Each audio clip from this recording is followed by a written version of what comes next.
Good evening. Welcome to our board meeting. Thank you for coming. I'd like to remind everyone to please turn off your cell phones.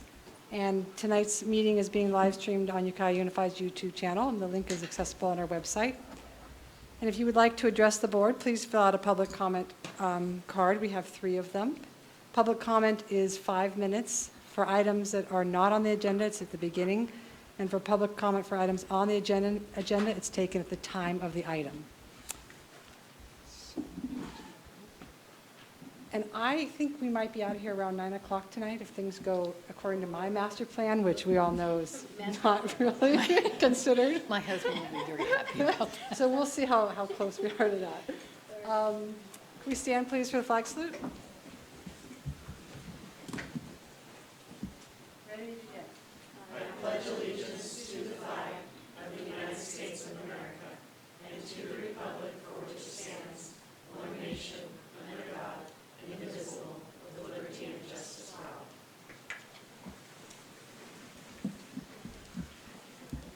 for all. Reporting out from closed session. On item B4, the board took action to approve a claim, and that was 7-0 roll call vote. On item B7, the board took action to deny a leave of absence request for a certificated staff member. That was approved roll call vote 7-0. On item B8, the board took action to deny a leave of absence request for a classified employee and to deny a leave of absence request for another classified employee. Both of those were roll call vote 7-0. Thank you. For the agenda, we are pulling item D4, correct? Which one? D4, yes. D4. And pull item D4 till next month. Is there a motion to approve the agenda without item D4? I so move. Second? All in favor? Aye. Aye. Okay. Student advisory report, Alexis. Okay. Hi, everybody. So since the last board meeting, Ukiah High School had 1 Clubs Day and 1 Student Council meeting. And that has been it so far. At the Student Council meeting, which was on Monday, we did vote on the MORP theme, and MORP is the dance that we have at the end of the year. It's prom spelled backwards, and it's a really fun dance where there's always a wacky theme, and it's just a lot more laid back than prom, which is very formal. And the MORP theme is Woodstock. On Monday, April 23rd, UHS is celebrating Earth Day. It's going to be really similar to Clubs Day. We're going to have a lot of booths and a lot of activities. And the one thing that does make it different from Clubs Day is that there's going to be a lot of activities. I know that last year, one club did have like a flower crown making station. And there's a lot of other cool projects that I know are planned that are like made from like recycled materials and stuff. So it's going to be really fun. And then prom is scheduled to be on Saturday, April 28th at Red Barn Ranch. And the senior trip to Santa Cruz is planned for mid-May. And I brought with me tonight Spencer Rico. He's a junior, and he's interested in taking my place for next year's school year. But the official elections for all ASB positions are in May. And then I was just given a little slip of information about a fundraiser that is going on April 21st. It's for UHS Band, and they're going to be having a spaghetti serenade fundraiser. At this fundraiser, you will be eating a spaghetti dinner from 6 to 7, and then listening to the band play from 7 to 8. And it's in the UHS cafeteria. Tickets can be purchased from band students, or you can email the band. And they are raising this money so that the band can go to Santa Cruz, where they will play music. They will play for Music in the Parks Festival, and they will be judged by different university music directors. And so they're raising money to go to Santa Cruz and play in this awesome event. And we have 2 band representatives in the audience, and they have some more slips with more information if anybody wants any. And that is all. Yeah, Yes, so how much is it costing? What's the donation? So, general seating advanced sale, adults $15, students and seniors $10. And then general seating at the door, adults 20, students and seniors $15. Thanks. Yes. Thank you very much. Public comment for items not on the agenda. We have two of those. The first one, let me read you your little information first. So as a reminder, you have 5 minutes for public comment. We ask that you please state your name clearly when you address the board. Nicole Glinzer will set the timer for 5 minutes. If you have not completed your comment when the timer rings, we'll inform you your time is up. You may leave any written documentation, and somebody already gave it to us. Speakers are cautioned that under California law, no person is immune from liability for making intentionally false comments regarding any person simply because those comments are made at a public meeting. Jennifer Calvert, come on up to the podium, please. And you might need to hit the button. I'm not sure if it's on. The red or the blue? If you say Okay. 5 minutes. I'm here tonight. I met with my daughter's principal a couple weeks ago, and I had some questions around campus safety, which has been currently, I think, on my mind and your guys' mind and all parents and, minds. And he referred me to the board. So I had questions around like security. I pick up and drop off my daughter daily. The campus is very open. People are coming and going. I'm not sure who's who. That was a concern of mine. The actual classroom itself, my daughter attends kindergarten and is very open, so the sunlight can come in and be a real nice learning environment.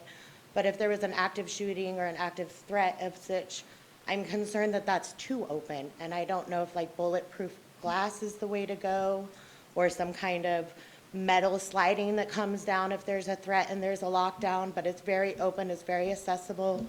Of course, I don't want my kid to go to a prison, but when I send her out the door and she comes home and she talks about the drills, so they had a drill, and I was just curious around the drills and how that was happening, and exactly, she had a sub the day of the drill, and the sub didn't know the drill.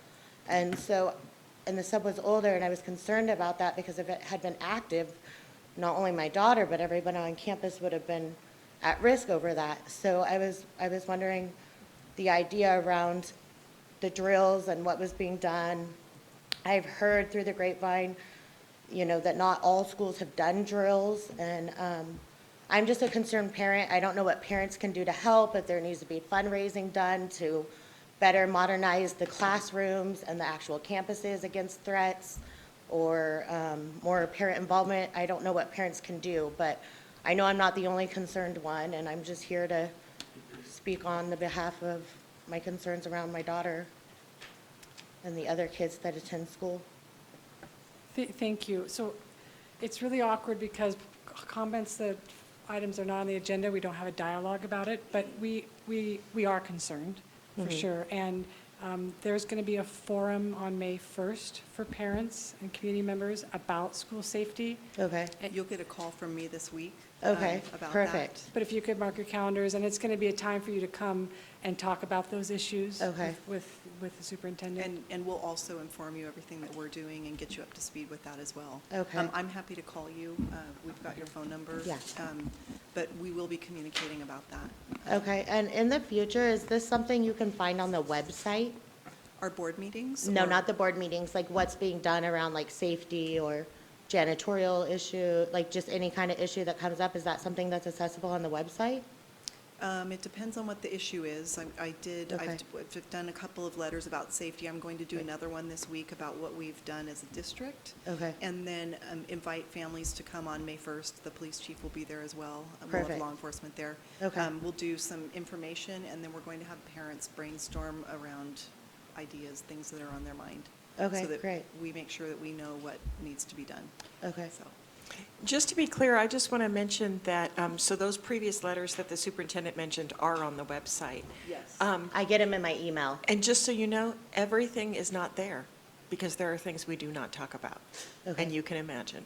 Yeah. So I just want people to know that, no, it is not 100% of the information, and that is quite intentional. Yeah, and I'm It's a okay lot, with though. that. It's a lot of information, but just not always everything. Yeah, no, I have an understanding of that. I just was wondering, because when I was talking to friends and family, they're like, oh, you can just go on the website and find all that information, and I wasn't able to access it. I was thinking maybe I didn't know where to look, but, yeah.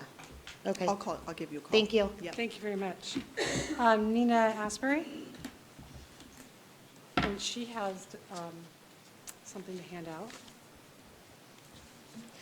Good evening, board members. My name is Nina Asbury. Nina, I apologize. Sorry, Called you Nina. that's okay. I'm here to talk to you about possibly doing an academic leadership program. First of all, I'm a mother of 6, 5 at Cal Pella and 1 at Eagle Peak, but I also speak as an employee of UUSD in the classroom and with the transportation department. During a teachable moment with my children about why we have to do homework and what it would take to achieve careers and their future goals, I started to brainstorm with them what they wanted to be when they grew up.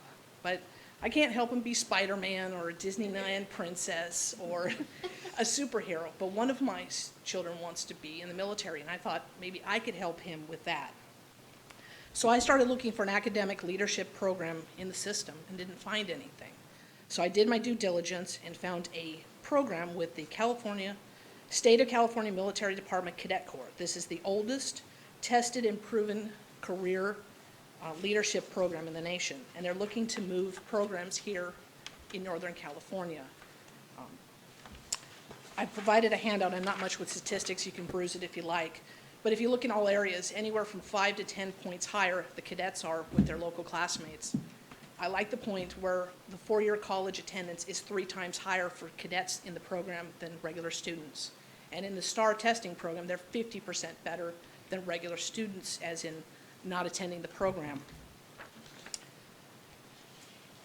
This program emphasizes leadership, respect, fitness, honor, mentoring, life skills, community involvement, real-world classroom hands-on with much, much more provided. They have outings, they have summer programs funded by the state of California. I believe this program would benefit not only my 6 children, but all the children in the UUSD system. I have mentors that are lined up to give of their time to the future leaders of tomorrow. Like JFK said, leadership and learning are indispensable to each other. The current emphasis of the UUSD system is on the STEM program, which I believe is a great starting point, but I believe it's missing some acronyms. In that acronym, it's missing some letters, like L, H, and R, some for leadership, honor, respect, and I believe that these things should be instilled in our children. I also included I'm all about pictures, so on the back of your handout is some lovely photos of the cadet program. So I would love for any assistance I can to bring this program to our children, but having said these 3 letters, the L, H, and R, which I'd like for you to take to heart, is you as a leadership board, please help take responsibility for these children's futures and honor my request to have this program at least considered for the UUSD system. Thank you. Thank you very much.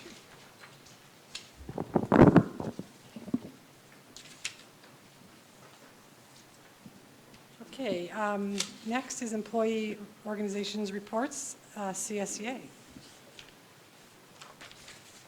Lisa.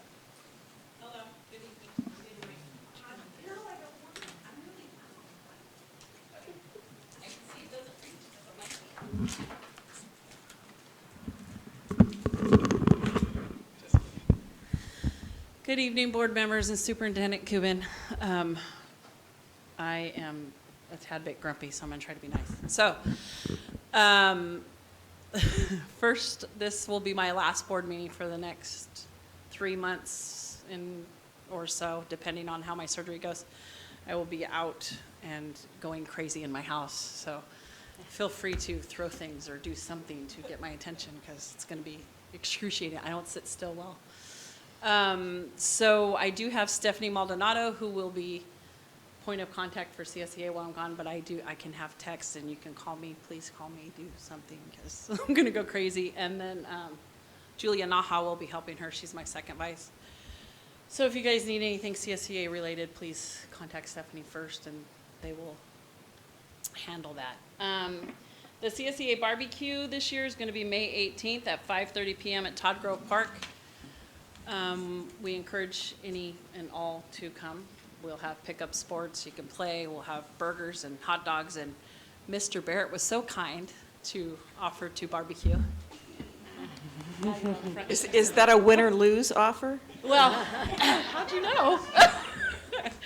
And Dave Brown also said he would help man the barbecue. So last year was a little cold, but we still had about 75 people come. So I think that weather permitting, we'll probably have more this year. But we had a great time. Jim brought us some games to play. And we had a good time, even with the weather being cold and it started raining. So I encourage you guys to come if you want to. It'll be fun. I'm going to try to come with maybe a walker or a cane. I'm not having a walker, but just kidding. So I will do my best to at least make an appearance. Let's see. Negotiations. We have our second negotiation set for next Friday. I will be there for that and then out. So we have one thing I just wanted to touch on. On your agenda tonight, we're getting rid of a classified position, one FTE, which we've discussed, which is a Secretary 3 position in the district office. On the same agenda, we have over $50,000 coming to the board for contracted out work that we need to do business and we need to conduct business. I understand that. But when we're cutting positions and then we're bringing these contracts to the board on the same agenda, it's kind of disheartening, to our members. We're cutting positions, but we're going to ask you for 50 grand because we got to cut these trees and we got to do. And I understand, and I'm not saying that. I just would hope that you would. We would kind of take that into account when we are doing these things. That people's feelings, they get hurt. And that's the way it is. I mean, by human nature, people feel. And so I would hope that we would take that into account when we're dealing with budget cuts. And it's hard. It's always hard, especially when you're dealing with somebody's livelihood. So it's hard for me to explain that to my members when they're concerned about, their job. And they're like, well, wait, why are they, I have to explain, which is fine. I have broad shoulders and I'm a big girl and I can do that. I just wanted to throw that out there in hopes that maybe we could, pay attention to that. So other than that, I don't think we have anything else going on at the moment. So thank you for letting me be of service. Well, we will miss you and hope you have a speedy recovery, speedy and pain-free recovery. That will be great. I can come back with no pain. So excited. Good luck. Thank you. I have a quick question. Yes. What was your time of barbecue? 4 or 5:30, Thank you. and it's at the park itself, At the so not the Tucker. clubhouse. Okay, thank you. You'll see Louise and Stephanie. UTA. Terry. Yes, thank you very much. I want to pass out something first.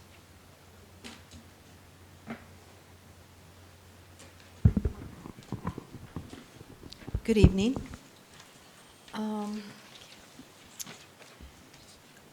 UTA, along with some of our partner organizations across the Mendocino and Lake County, put together this chart that shows, and I'm going to give this to you, Nicole, after I get finished, several different parts in comparison across Mendocino and Lake County. This is dated April 12th. So it's the contract term, the calendar, how many days per year teachers are paid, salary, benefits, and then just notes at the end. Most of the notes look like they're pretty much about the benefits. I wanted to give this to you because we know that we negotiated a 54% minimum rate for our fair share, and we negotiated that fairly in IBB, entered into good faith with the district, and trusting that the district would do their best to keep parity and equity among our teachers and the rest of Lake and Mendocino County with other districts. And this chart suggests otherwise. that I'd like to just point a couple of things out. And before I point those out, I'm going to only refer to 2 districts, and the district is aware of Canocti, and they're using SCG funds for their longevity. On Canocti and Ukiah Unified, if you take the BA plus 30 and you take it at the beginning teacher and then at the end teacher, at both of those places, when you look at per day how much teachers are getting paid, they're getting paid $250 a day at the beginning salary schedule. Our new teachers are getting paid $238 a day. Our veteran teachers are getting paid $470 a day. I'm sorry, Canocti is, and Ukiah Unified is $458 a day. That's just per day. When we add in benefits, it's even more striking how we have fallen behind, and we are not equal with other school districts. Their new teacher, when benefits are added, gets $358 a day. Our new teachers get $250 a day. Their veteran teachers are at $578. Our veteran teachers are at $496. There's less of a difference here, of course, because benefits are the same across, and so it doesn't really equal out, but everybody gets paid the same benefits. So I guess what I'm really bringing to you from UTA is that we would really like to make sure that you're looking at all of the aspects of benefits, days worked. We work more days than any other teachers in Lake or Mendocino County, yet we are not paid more. And Canocti's superintendent actually brought this forward to give them longevity in their SCG funds. And we would like to see that our school district honors teachers that way. It would really be wonderful to work together that way. And we were hoping that through the IBB process, we would really feel that. And we have yet to feel that. We know that the 54% was something that we asked for, but we also understood it was just the beginning. It wasn't a ceiling, it was a floor. So that's our message. Thank you very much. Yes. Terry, I just want to ask a question because I know that the audience doesn't have the benefit of looking at this chart, and I didn't completely follow your calculations because the numbers you're saying are not on this chart. Right. So when I look at this chart, we have the highest last salary of anybody on this chart. We are the highest teacher salary in year 35 in Ukiah is $86,166. That is right. That's higher than every single other school district. We on also this work chart. more days. I see that. So more when days. you put it per day, we don't have the highest. Okay, I just want to be Yeah. sure that the audience is clear because I think, they didn't get the benefit of this handout. Right. So I do want to point out again that we have the highest ending salary of anybody in Lake and Mendocino counties for our districts. Even though I understand there's 3 more days, we work 3 more days Right. than Canocti. 4 maybe. 4 Okay. more days. And really, another fact is just about the benefits. Young teachers don't make as much as veteran teachers, but yet they're still held at that same benefit cap that the district puts on in our contract.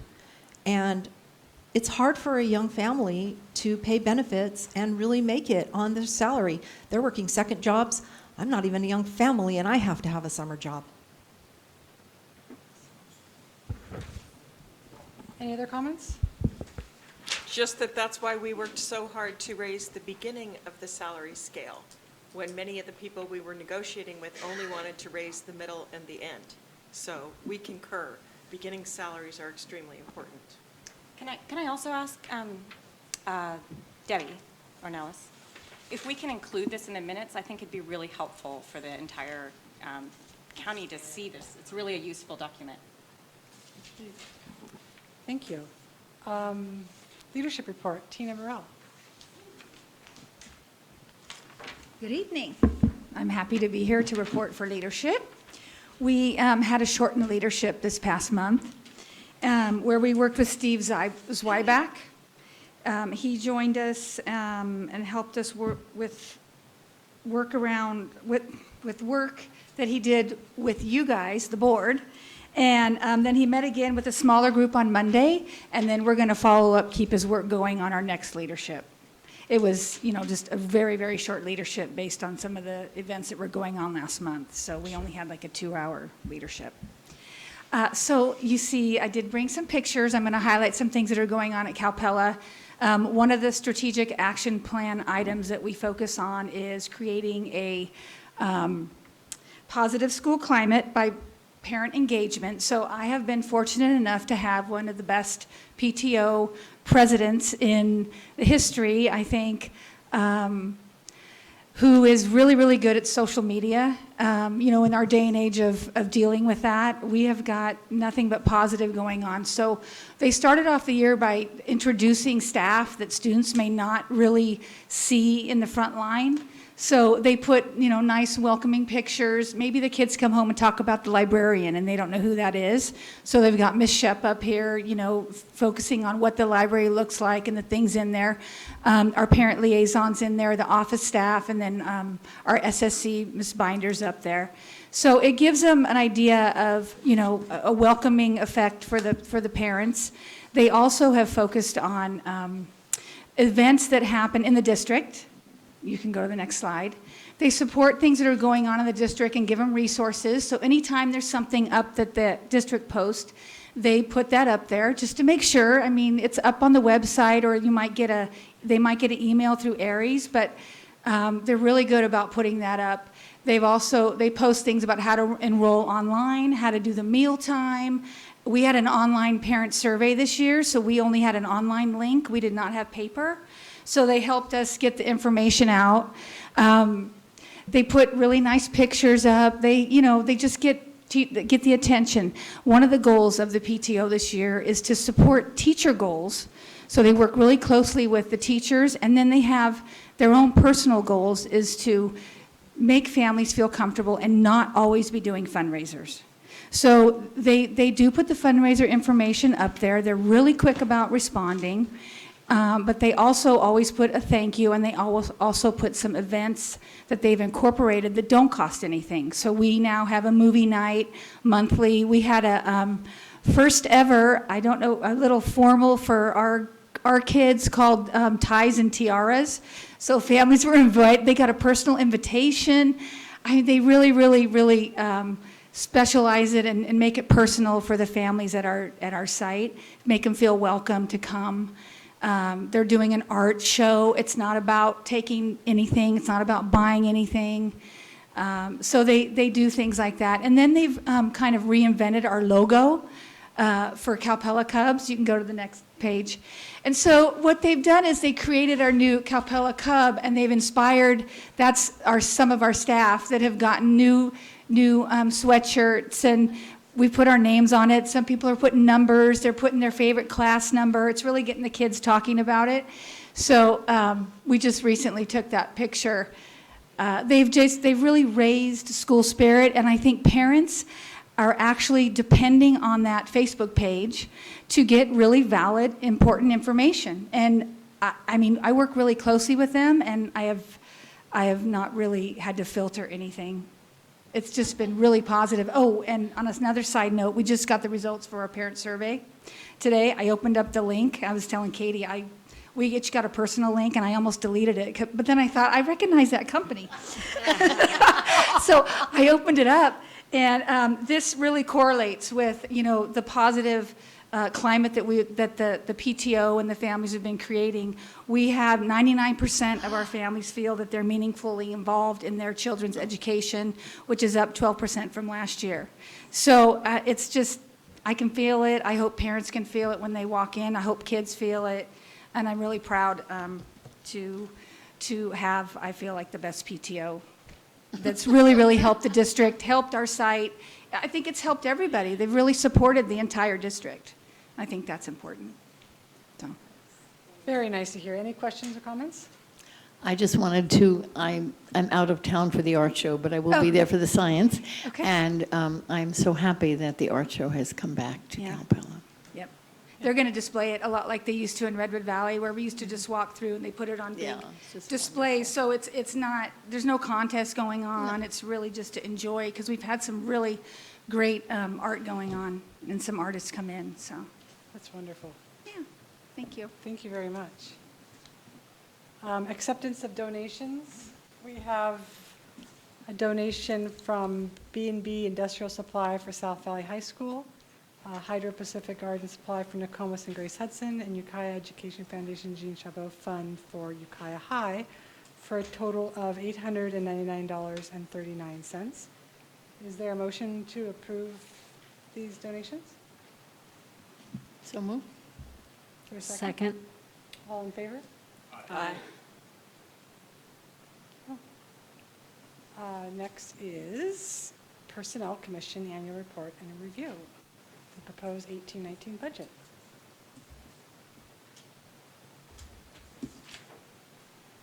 Hello. Hi. Hi.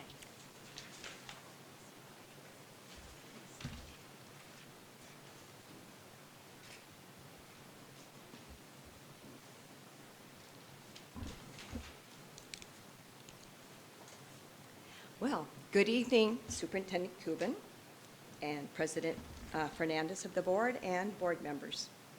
The purpose of this evening's presentation is to provide an overview of the Personnel Commission's work and activities since my report a year ago. I begin this evening with a positive observation, and this is of a trend which began about 2 years ago when the district revised a large number of paraprofessional positions and increased the contracted assignments from 3 3/4 hour a day to 5, 5.5, and 6 hours a day. The trend I speak of is a lower turnover rate of our classified employees. As I track the classified vacancies throughout the district, I can say with confidence that the number of classified employees, particularly this school year, has been notably less at any given times. Sometimes I have less than 10 vacancies that we need to fill, and sometimes there's less than 5.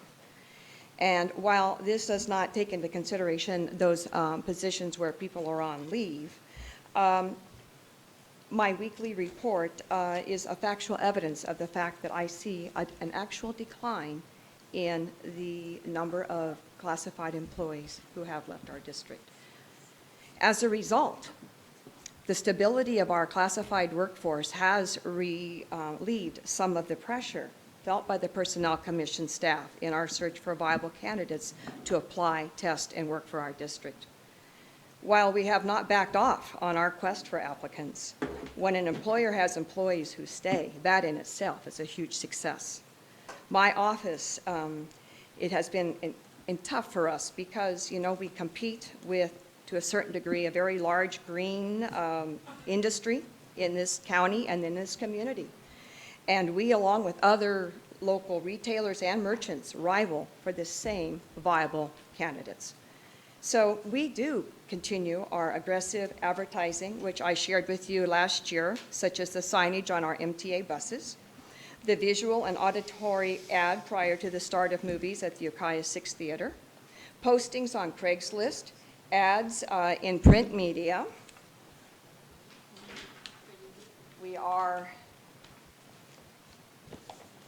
I've been advertising in the city of Ukiah's class here, and also in, as you may pick this up at your local businesses, in Family Life. We have our banner across State Street, and at least twice during the school year, and presently, right now, the Transportation Department is using our banner to advertise employment opportunities by attaching it to the side of a parked school bus at district functions, such as a back-to-school night. However, near to the start of the next school year, I do have a week reserved to put it up across the city, State Street once again. Now, this year, I have added radio advertising, which has made possible through working with Jendi Kersey. We are currently running ads on at least 3 different local stations, and Jendi sent a press release, which was aired as well. We attached, excuse me, I lost my page here. excuse me. I printed this twice, and I think I almost printed probably the same page twice, but in any event, one of the things we did this year, and I have to credit this to Lori Klee, my support staff person, is that we attached surveys to all of our intake packets to find out how do people find out or think about working for the district. And what we found out is that out of the 47 surveys that we have received so far, 23% of our applicants said that they were encouraged by other district employees to apply. 15% found our postings on Craigslist, and 14% said they heard about us through their friends. We will continue to put the merits of working for Ukiah Unified to the forefront of our work as we continue our recruitment process through advertising. And I just want to note that our current classified payroll count registers 480 contracted and classified employees, and approximately, in the last time that payroll paid, substitutes are approximately 150. Since my last report from May 1st of 2017 through March 31st of 2018, the district hired at least 48 new classified employees. Switching gears, we are currently in phase 3 of our classification and salary compensation study conducted by the Southern California-based firm of Eric Hall and Associates. Rick Labib Wood of Eric Hall and Associates journeyed to Ukiah this past fall, and he met with employees from the current study to discuss their current job descriptions and gather input to draft updates and revisions. This study includes the technology department, maintenance, operations, grounds, transportation, and our risk manager. The maintenance group encompasses all of our custodial positions. Transportation includes driver, trainers, and mechanics. And the draft report is near completion. Mr. Labib Wood will be here at our April 24th meeting to summarize his findings, clarify any of the information, and to answer our questions. Upon completion of this phase 3 study, our contract with Eric Hall and Associates will be completed. You did receive a copy of the Personnel Commission's 2018-19 budget proposal, and as noted, it is a reduction from, actually in reality, the last 3 years when we first contracted with Eric Hall and Associates. As there are no plans to conduct another comprehensive study in the 18-19 school year, our budget reflects about a $30,000 reduction. And come June 30th, I don't have any doubt that there will be a surplus of unused funds that will be returned to the general fund. Were there any questions about our budget? Trustee Milgaard, do you have a question?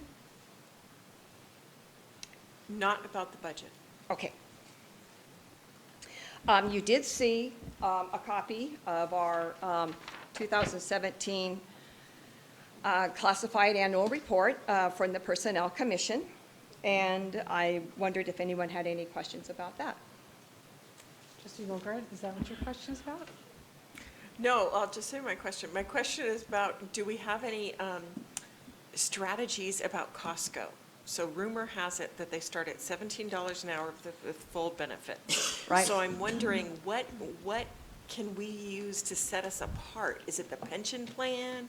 Or, what is it that we might be able to be competitive about? I agree, and we do have people who tell us, we're looking at Costco when they come in to apply. I think that that would be a collaboration conversation with the district and perhaps even with the union. I personally don't have any idea, but we've been, just, putting ourselves out there as many different ways we can, but you can't ignore the fact that it's going to compete with us, Right. just like everything Right. else does. It's a reality. Right. Absolutely. So maybe we're going to have to get more emotional in our advertising or something, more about that connection to children.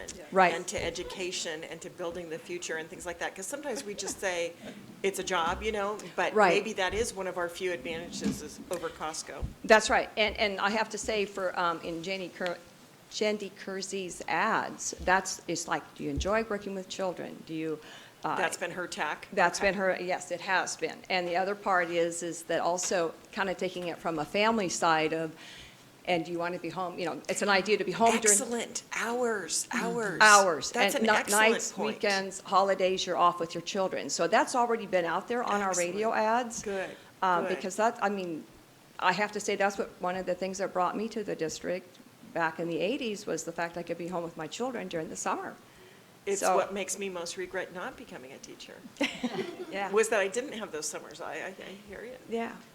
But I just, I feel so good, like I said in the beginning of my report, with the fact that we have had a low turnover. I know it's going to affect us to a degree, but I also feel that the district has taken some really positive and serious steps to keep employees with us, and I think it has made a big difference in the consistency of the service to our children.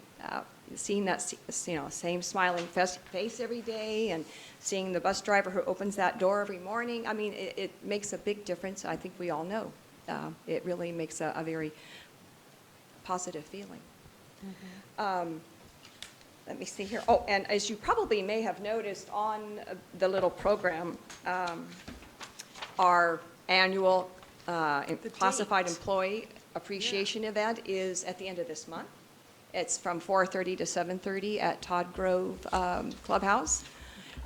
We were kind of having to shuffle with golf tournaments, so we went ahead and took the last Friday this month. What was that date? April 27th at Todd Grove Clubhouse, 4:30 to 7:30. And we've got lots of food coming. So let me see if I had anything else to say.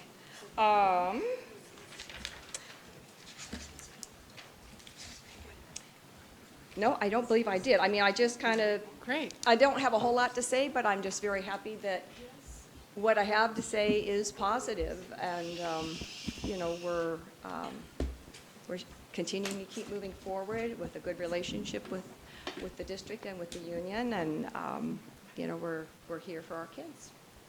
So are there other questions? Any questions or comments?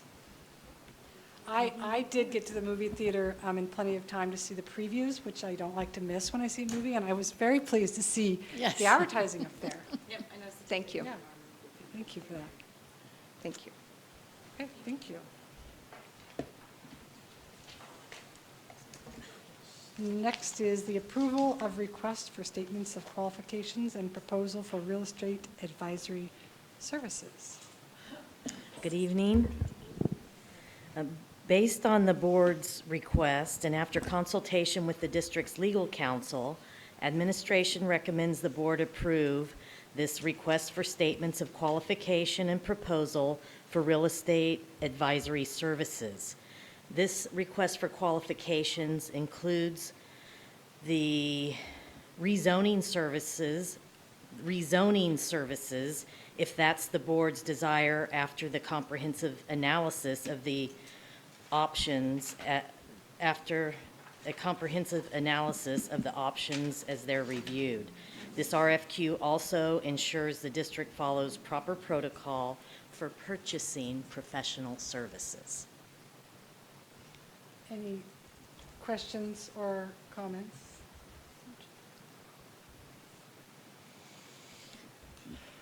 Is there a motion to approve? Yes. I thought it was really well written. I was glad to see that, and I'm glad you guys are doing it, that we're doing it. Thank you. Thanks. Is there a motion to approve this item? I move approval. Second? All in favor? Aye. Thank you. Next is resolution number 2017-18, elimination of classified positions. So in previous board meetings, it's been discussed some possible, or things that the board wanted to reduce.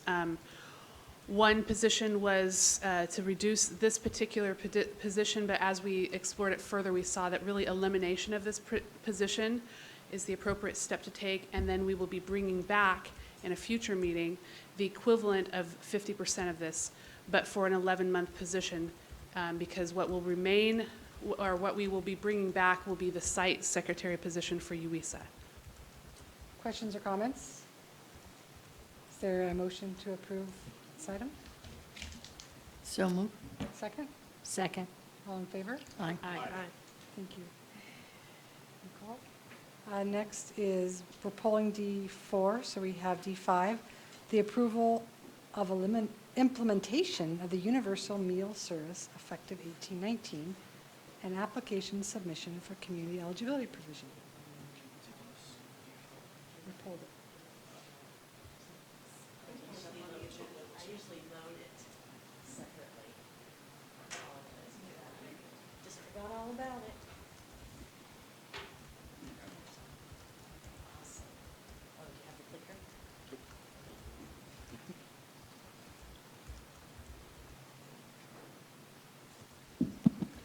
Thank you for dinner. Delicious.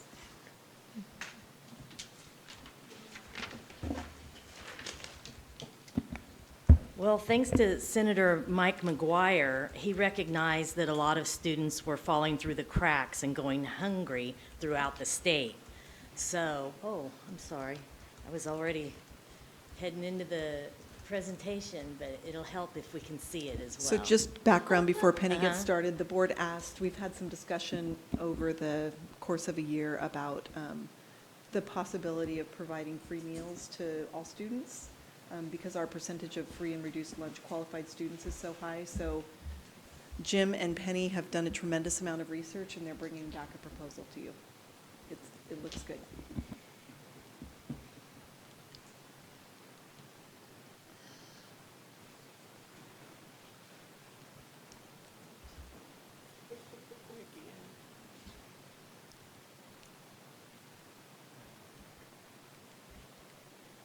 Awesome. Thank you. So, as I was saying, Senator Mike McGuire recognized the need for this, and last year the state conducted this pilot program to determine students that were not being identified for free and reduced price meals. The results were that there were 60,000 additional students eligible through this pilot, and they end up estimating feeding over another 500,000 students through this. It's Senate Bill 138, and what happens is it effectively identifies low-income students and the ability for them to access school meals.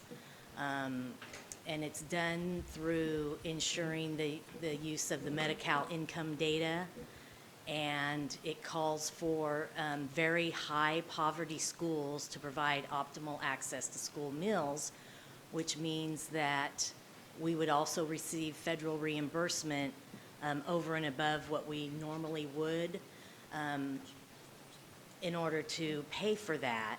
And then also the administrative burden of the free and reduced price meal applications goes away. And so a school district's considered very high poverty if they're greater than 62.5% identified through the direct cert. And we have two that were just determined because it's an April 1st designation each year.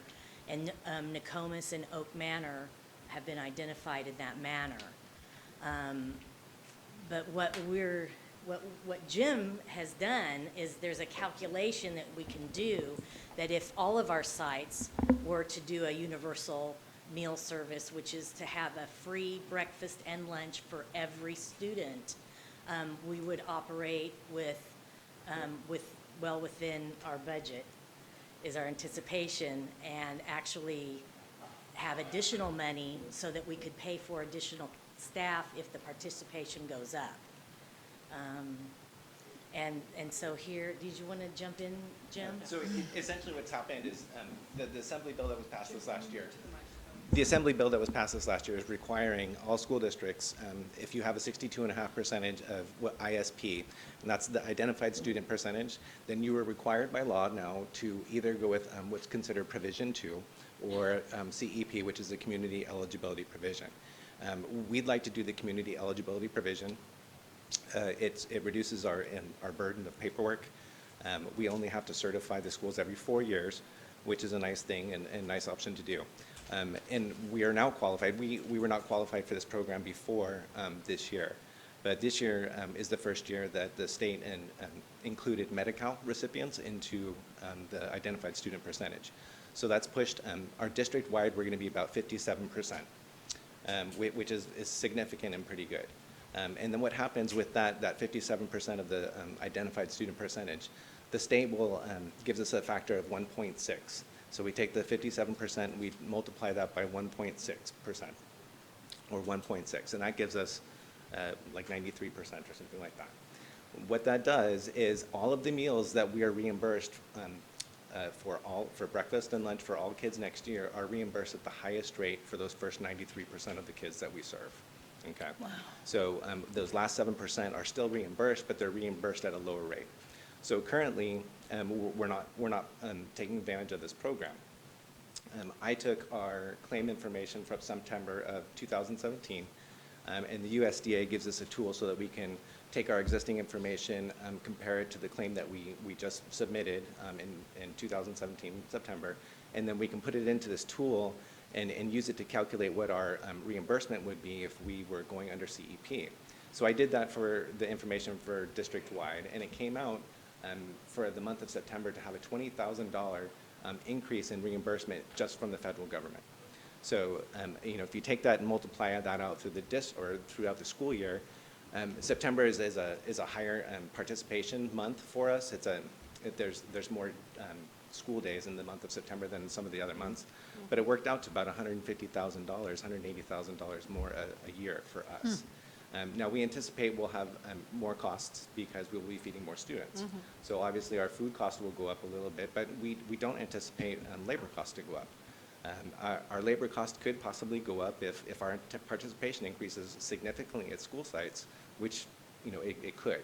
At some of the school sites, we may have to have additional hours to supplement and to take care of some of those meals. But at this point, we don't anticipate additional labor costs. So we're looking at this to become effective at the beginning of 18-19 school year, and with no meal charges, that means there'll be no bad debt. So that's another benefit. That's the big piece for us too. We're currently, even with our program to eliminate the debt and hold parents accountable, we're still carrying about $15,000 currently right now. So 150 to the good or 15 to the bad. That must have been a tough decision for you there. So there is the concern of the local control funding formula. Our percentage is a little over 75%. So that difference in the students that are direct certified to that number will require us to collect an alternate form so that we can maintain that LCFF funding. So we'll go and do a big push in the fall to collect and get everyone that is actually eligible, and then we won't have to do it again until the fourth year. Oh, wow. So that'll be good. And there's a lot of strategies. We're a state that's a recognized issue, and so there are a lot of other districts doing it well. We'll use their strategies and whatever it takes to get those alternate forms in. And so our next steps would be for Jim to complete the application. With your approval, we'll submit it. I did find out from CDE, they called me back today. They're very responsive, and they said typically once they receive the application, we should know within about a week whether or not it's approved or denied. Unprecedented. So we can start our communication efforts at that point.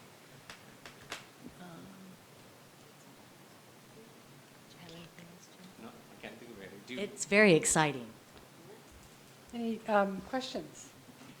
So the only risk is if we don't get the alternative form back. Correct. And between your staff and family and community liaisons, We're working on some contract. strategies. I will be participating in a webinar on Monday, and I think Penny's going to be in that webinar as well too. And it's all about strategies of how best practices of getting those forms. And in the past, we've worked with UTA to have teachers help us collect the forms in the classroom. That really, in my experience, that's the best strategy, is to collect a form for every kid regardless of the income level. And then you really ensure that you maximize. Okay, thank you. And the nice thing about the alternative form is it requires a lot less information than the Right. free and reduced lunch application, so they're simpler. Right. Trustee Van Zandt? Is that alternate form designed by the district? They, it can be, absolutely. So the state puts out a guideline and, you know, gives you the information that's required by the state, and then it's up to us to really design how it works. So is the information on it not protected in the same way that free and reduced lunch applications are? I'm not sure about that answer. I think don't she think wants it's to be done. protected because you're not giving information. I don't think we're requiring social security numbers, and I don't think we're requiring information about programs because children have already been directly certified, so they're not asking about any programs that families might be participating in. So I guess I'm asking that question because it seems like an opportunity to collect important data about our kids. And although I agree, having a short form might be helpful. One of the pieces of information we've been trying to gather from families for a really long time is whether or not they attended preschool and where they went to preschool. And do you want to say something, Deb? Go ahead. That's on the registration form, so that's not on the free and reduced lunch form. I've seen some sample forms from other school districts, the streamlined forms. They're really simple, much less complex than the free and reduced lunch application, the meal form. That form asks for a lot of information, not about preschool attendance, but about, personal family information. Yeah, I know, because I have to fill it out every year, so, and especially last year when you forced us to. So I think that, I guess. And we're going to do it more so even this year. Which I was trying to just say, it's an opportunity to gather data because you're going to be aggressively collecting these forms, and it's not protected in the same way that your free and reduced lunch forms are. I know you guys keep that like it's gold, and so there's information there about income levels for families that is very helpful, that is unable to be shared anywhere ever. And it just seems like an opportunity, if there's pieces of information we want to gather about a family, not to make it more complicated, but it's an opportunity to do so because you're so aggressively collecting them. That's what I was So getting maybe at. that's Yeah, something we I could can look at imagine. when we. I don't need any follow-up on it. I'm just pointing that out. When we're doing that. Well, I think anybody who wants any data collected should just barrage Penny and Jim with recommendations of things they want to collect. You probably won't get any calls, but at least it is an opportunity in case somebody has something. Trustee Pear, did you have a comment? And we can look at that, but I'm hoping to make this as simple as possible because I'm really worried about our ability to get forms back. So we really want to make that form pretty streamlined so it's easy for parents to fill out, but. Well, you know, you all might know more when you do the webinar and see what other schools are doing as well. Maybe some schools are sneaking in some other questions. They can never share it. Once you turn that form, that's how school services have never shared, and they can't share that data.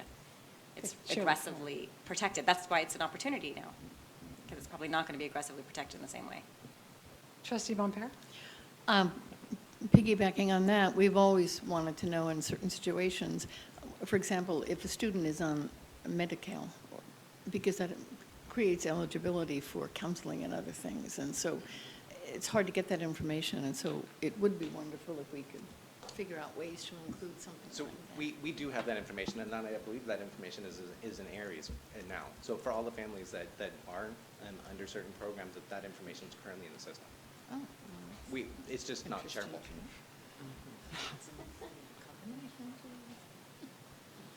Any other questions or comments? Is there a motion to approve the implementation?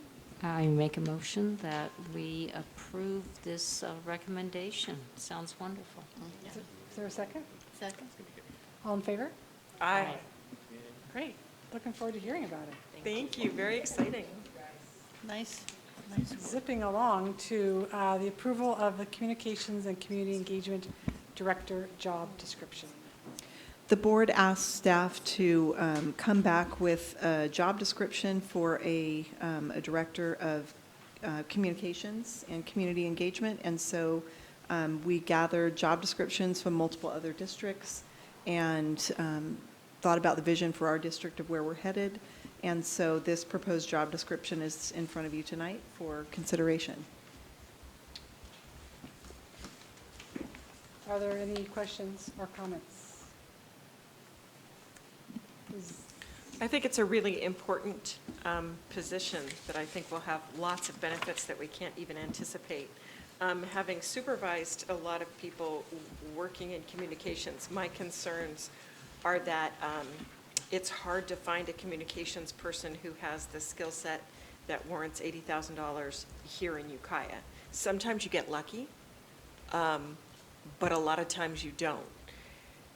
The other thing I'm concerned about is there's a lot of work that becomes a little bit rote and does not require that high of a salary level.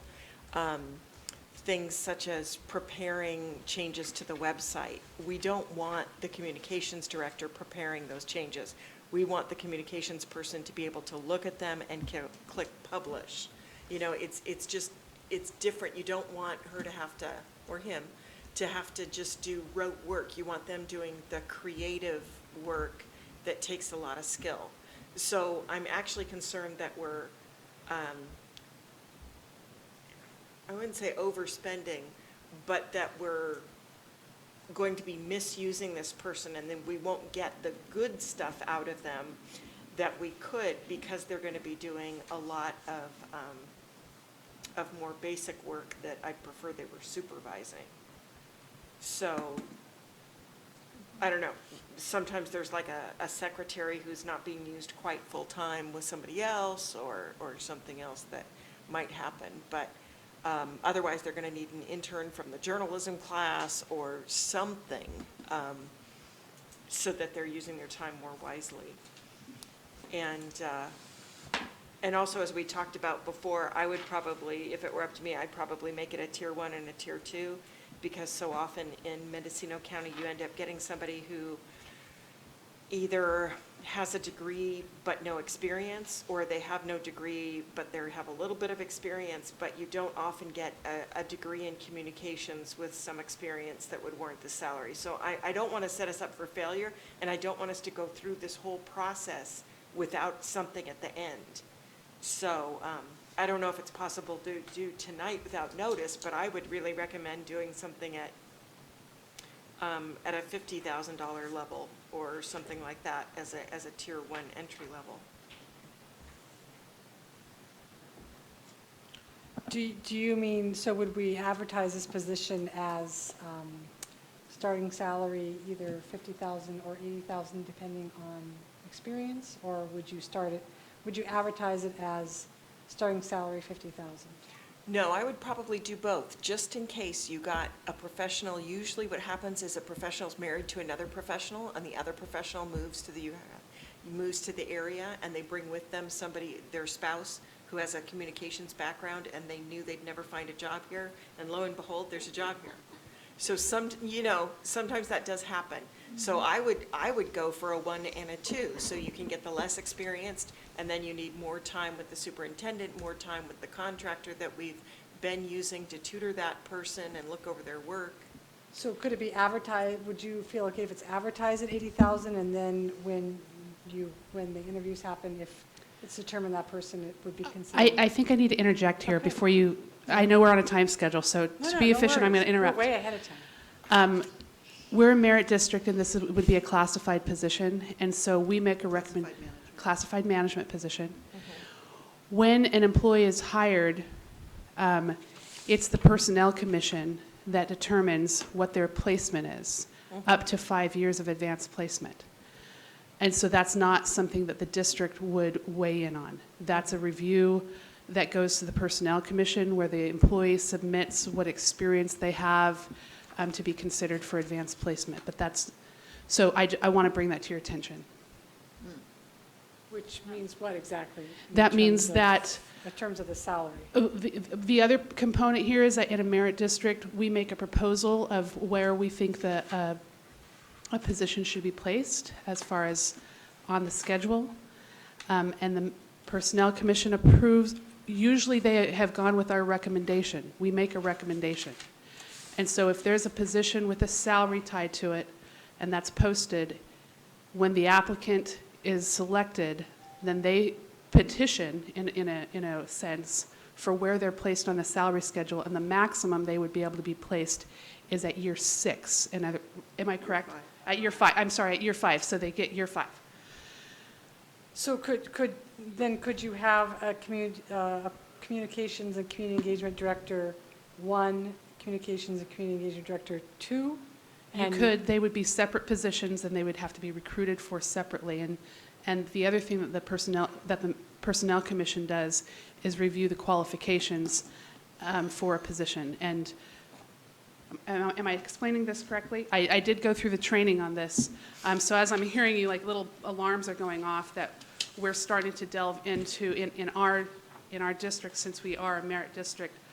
Some of these decisions are not the districts to make, but rather the Personnel Commissions. I'm certainly not trying to take over anyone else's work. Yeah. So trustee Mulgard, can you tell me how, given that information, how you could, what you're thinking, how it could work? I would,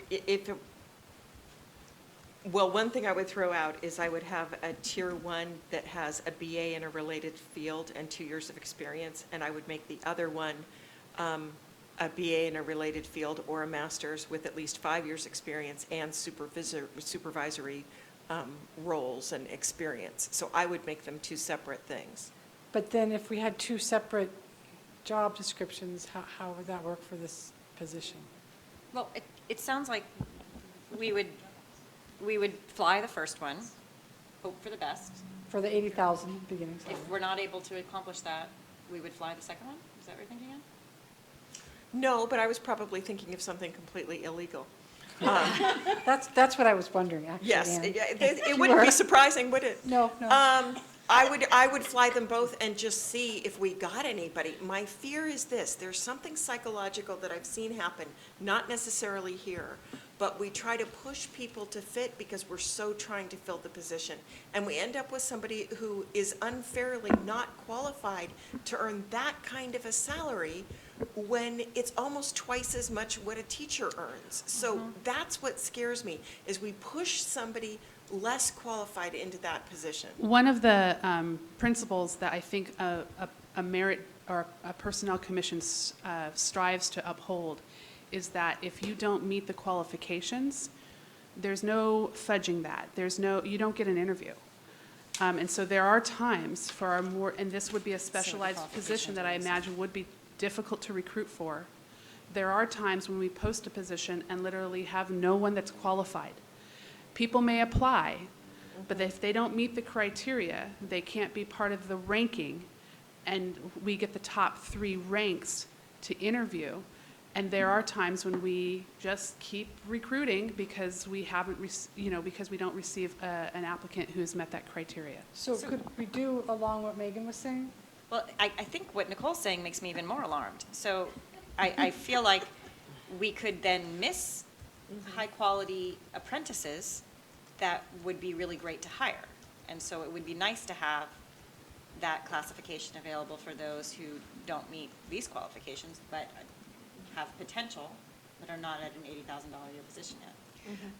But it sounds like it can't be simultaneously, so you'd have to do the first one, and then if there were not good candidates, and if you interviewed or didn't interview and didn't find the candidates, then you'd have to fly the Are second we position. obligated to fill a position that we've advertised for?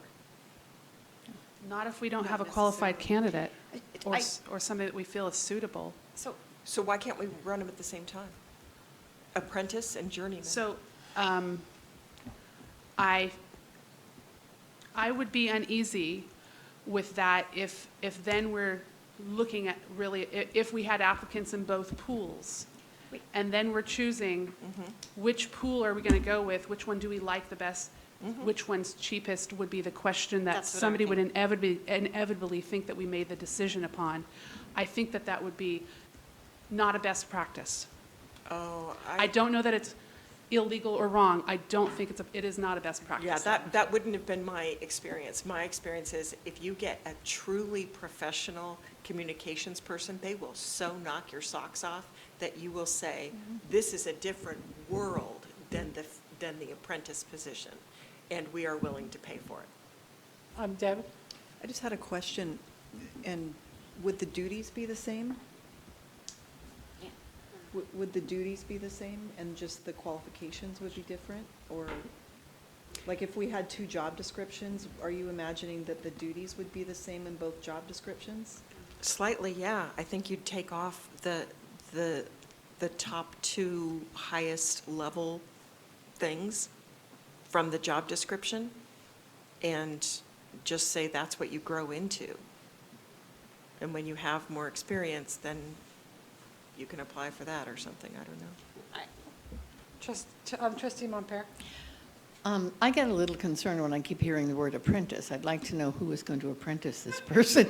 Yeah. Well, that might not have been the right word. I mean, I don't know that I want to hire somebody who's on-the-job training, because I don't think we have anybody here to do that on-the-job training.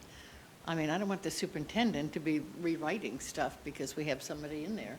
Well, that's what we might have with this, is my Yeah. concern. Well, no, you just don't hire somebody. Could we go for this, and if we don't get somebody who we feel really confident about, then we reevaluate? Is that a possibility? We have done that in other situations. Yes, that would be concurrent with what we've done. So, Trustee go ahead, Nelson. Madam Chairwoman, I love your idea. I think that's exceptional. This is not a mission-critical job, and if we don't find somebody that is appropriate for, if we don't find somebody for 6 months, the district is not going to come to a screeching halt. My understanding is we're looking for a motion. I think Megan has something to say. That she can make a motion after, she can comment after I make a motion. I'd like to make the motion that we accept this job description. Is there a second? I'll second it. Okay. And I do have a comment. Trustee Van Zandt? I just want to point out, I strongly agree with Ann. I think we need to have a backup plan. This is a new position that we are all wanting as board members. It's a well-paid position. We need to be able to justify it, and it needs to be a really good person. And I'm just going to point out, I probably need the qualifications experience. I would be a terrible person for this job. So I don't think that our qualifications is a very high bar. I have a bachelor's degree or higher from, I could claim it was a related field, public administration. I have minimum of 3 years experience in community relations, sure, and that's only desirable. I would definitely meet your qualification. And don't you wanna would hire do- me. you would do No, a you great don't. job. So what I'm just saying is I don't think this bar She for the would. qualifications is very high, and I think we really need to have a backup plan, because we want to really, and I'm going to slightly swear, we want a kick-ass person in this job. So, it's just, I would like to see if the maker of the motion is amenable to changing this $80,000 a year position from a minimum of 3 years to a minimum of 5 years. I guess the question that I have for the people that made the job description is, what are your thoughts on 3 or 5 years? Does that, I'd like to be as open as possible, so I'd like to leave it at 3. But, I think we have a common interest of finding an incredible communications person. I'd like to say what you said, but I won't. you're on. I think we have that common interest, and I think by having it at this level with these requirements, we'll be more likely to get it. And we'd be happy to have a board member or 2 on the interview panel. That would be awesome. and Wait, I think- your idea with raising it to 5 years just because you have more experience? Yeah, as Megan was saying, there's a lot of things that you can fit into community relations or public information or community, it's so, and marketing, there's just so much that fits in there that, think about the people you know who graduate in 4 years out of high school and go to work for the PR division of Google for 3 years. And then they come back to Mendocino County. Are they really worth $80,000 when we look across the board at all the other, really valuable jobs and wages that we have? I don't. My only thought is that we have to have faith in our interviewing staff to pick the right candidate for the right job. And so I kind of would like to move forward with this because it feels like we're beating it to death. But I would just want to put my faith in that interview committee.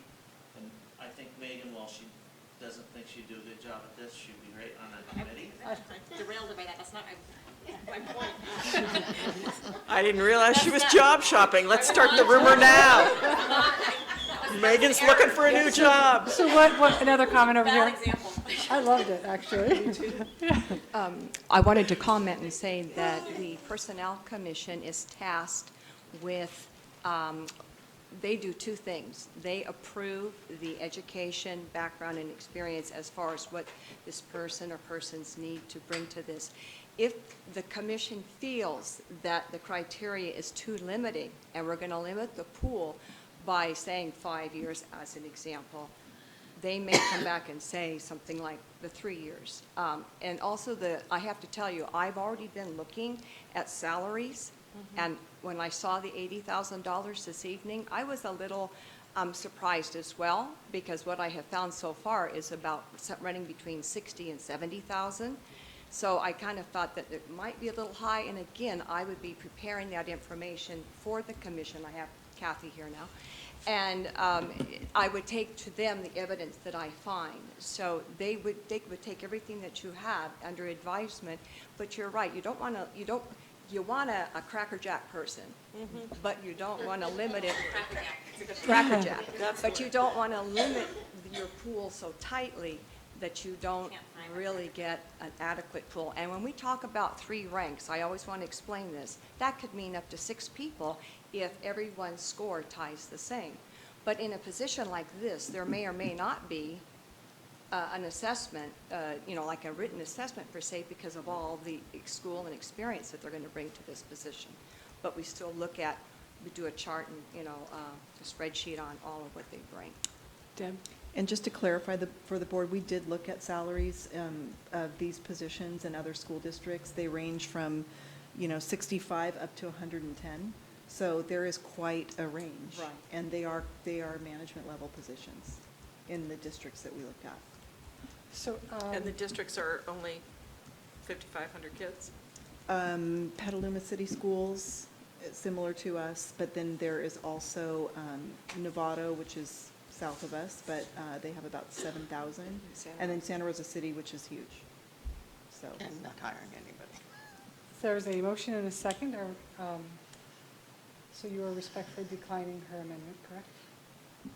Very respectfully, because I respect her so much. I would hope so. All in favor? Aye. Opposed? No. I'm going to say no also. No, as in 2 of you are voting no on this? Okay, thank you. Now we have some board policy first reading.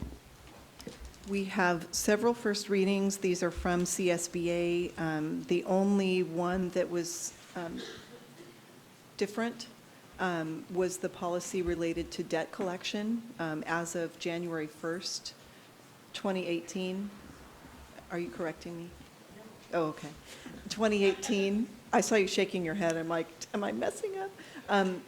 We can no longer use a debt collector to collect debt. So we're processing that, but that's the only difference in these board policies that are presented before you. And that's for the unpaid meal charge. Correct. Thanks for clarifying. For the unpaid meal charges. So they're all pretty standard recommendations. This is a first reading, so if you have any input, if you can either say it tonight or email me. Otherwise, we'll bring it back for a second reading at the next board meeting. Any comments for now? No? Okay. Next, we have strategic plan, action plan, LCAP update and input. So we've given you some more materials. Included in the packet is all of the feedback we've received so far from stakeholder groups, from individuals, and it's all there laid out. And so also we gave to you tonight a spreadsheet that shows the decisions that you've already made, and that is in a hard copy. It's a nice spreadsheet that's color-coded, just as a reminder. And it's this is another opportunity for you to give us any input. I wanted to let you know that tomorrow our technical team is meeting to comb through all of the additional input since their last meeting. Their task tomorrow is to create a specific list of proposals, including those ideas that have been brought forward by the board for prioritization consideration. And then in the May meeting, we'll actually use a similar process as we have used in the past related to those. On a side note, we have we have partnership meetings with UTA, and in this last meeting, the TOSA concept was brought up, and I would like to propose to the board that we relook at the science TOSA position. There was a discussion at that meeting about are we creating these jobs that are manageable? So I'd like to just plop that idea in the board's head and think about how we might relook at that particular position. We basically took the garden TOSA and added, we morphed it into a science TOSA. So I'd like us to consider that again, give us a little bit more time to think about it as staff, and possibly talk about it at a special board meeting with the board.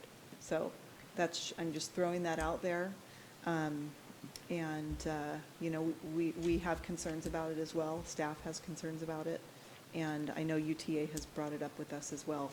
It is part of a bigger picture about TOSA duties, but I think it's worth a second look at. Okay. So with that, is there anything additional that the board wants to bring up? Any ideas, any thoughts related to the strategic plan? Trustee Barrett. Yes, I have a couple of things. Number 5 on here, revisit behavior specialist at Oak Manor. I've suggested this a couple of times and haven't got anywhere with it. So I'm suggesting it again. I'm sorry to rudely interrupt you, Yes. but I forgot to take public comment. So do you mind holding off? We have public comment on this item, on the strategic plan. Oh, no, that's So fine. usually unless we have any clarifying question before we get into discussion, we do public comment, and I missed Debbie's little note here to me. Do you mind, Carolyn, if I just hold off on that No, that's for one fine. moment? That's fine. We have Menica Olson, and remember, you have 5 minutes to speak. Sorry, Carolyn.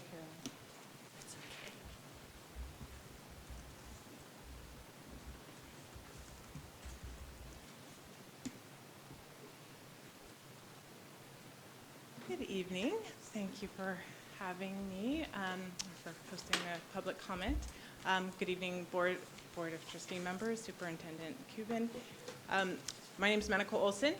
I represent the Imagination Library of Mendocino County, administered by First 5 Mendocino. UUSD has funded Ukiah 4-year-olds in this Imagination Library program for the past 2 years, and I'm here tonight simply to thank you for your support. I have given you a packet of basically a PowerPoint, but since this is just public comment, just for information, just so you have a visual. First 5 Mendocino is an organization that works to decrease substance abuse and improve the quality of parenting, which we hope contributes to more resilient families. We accomplish this with a variety of programs, but tonight I'm just going to focus on the Imagination Library and the gift of literacy that parents, caregivers, and you as funders contribute to. The Imagination Library helps parents and caregivers connect with their child by sending a free, age-appropriate, brand-new book directly to a child's home once a month until they turn 5. This provides children with a library of 60 personal books by the time the child reaches kindergarten age. And again, this is at no cost to the parents.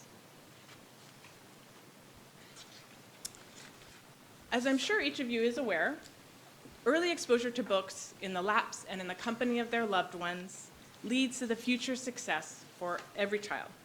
This includes making positive impacts on that child's transition to kindergarten, 3rd grade reading levels, and increasing the likelihood of that child graduating from high school. Research shows us that the single most significant factor influencing a child's early educational success, in addition later life success, is an introduction to books and being read to at home prior to beginning at school. And I just thought I would add that 61% of low-income families in the U.S. have no books in the home. And according to the 2016 census, in Mendocino County, there are 26.5% of children currently living in poverty. which is interesting with your discussion earlier with the children that qualify for the free and reduced lunch. There's an interesting meeting of homes or their situations, yeah. So if all these families are living in poverty, this program provides books into those homes that would not have them otherwise. By supporting and enrolling families in this program, we are helping the children in Ukiah and in the county be better prepared for school and for the rest of their lives. I have a lot more research, but since I was trying to actually keep this under 4 minutes, I'd be happy to send you. The Annie E. Casey Foundation has an extensive report that covers word gap, low income, and early educational success, and I'd be happy to send that to you. So since 2009, First Five Mendocino and the Imagination Library has distributed over 263,000 books countywide. First Five Mendocino and other donors will continue to fund the rest of the county, but the support from Ukiah Unified School District ensures that we don't have to create a wait list or some kind of restrictions on who gets books and who doesn't, because currently anybody that applies may receive books from the time they enroll until the time they turn 5. Anybody. And currently we have approximately 3,300 children enrolled countywide, and that's an average number every month. I thought I'd also add that each year we send a book list of all the books that have been sent out to all children enrolled 0 to 5 to Ukiah Unified School District teachers, kindergarten teachers. And our goal with this is to help connect the at-home books with then the child's experience at school, creating a shared literacy environment experience that the teacher can connect with probably a good percentage of the children. Currently, we have 65% of eligible under 5-year-olds enrolled in Ukiah in the program. So probably a kindergarten class of 24, 25 max? 24 will have about 60% of those kids have received at least one book from Imagination Library. You know, this is a loose assumption. Teachers also have access, is that for me? Oh, goodness, 5 minutes, sorry. Time flies. Teachers also have access to a Vanderbilt University curriculum prepared for these Imagination Library books. And finally, I'd just like to say thank you for contributing to increased vocabulary and early literacy for our local children. The Imagination Library provides the most affordable access to books delivered right to the doorstep, and thank you for making this possible. Thank you. Thank you. Yeah. Monica, can I ask, it's really nice to see you tonight. Thanks for coming. I love the idea. Is there has First Five or any group measured to see if this type of project actually works? Absolutely. This program has been in existence, I neglected to say, but the Dolly Parton's Foundation, it's called Dollywood Foundation, has done a lot of research with universities all around the country. This program is also available in the UK, Australia, and Scotland. yes. UK, yes. I don't know why. Canada, sorry, that's it. UK, Australia, and Canada. And they have done a lot of research, and the research shows that providing books in the home increases the likelihood that a child will actually be read to.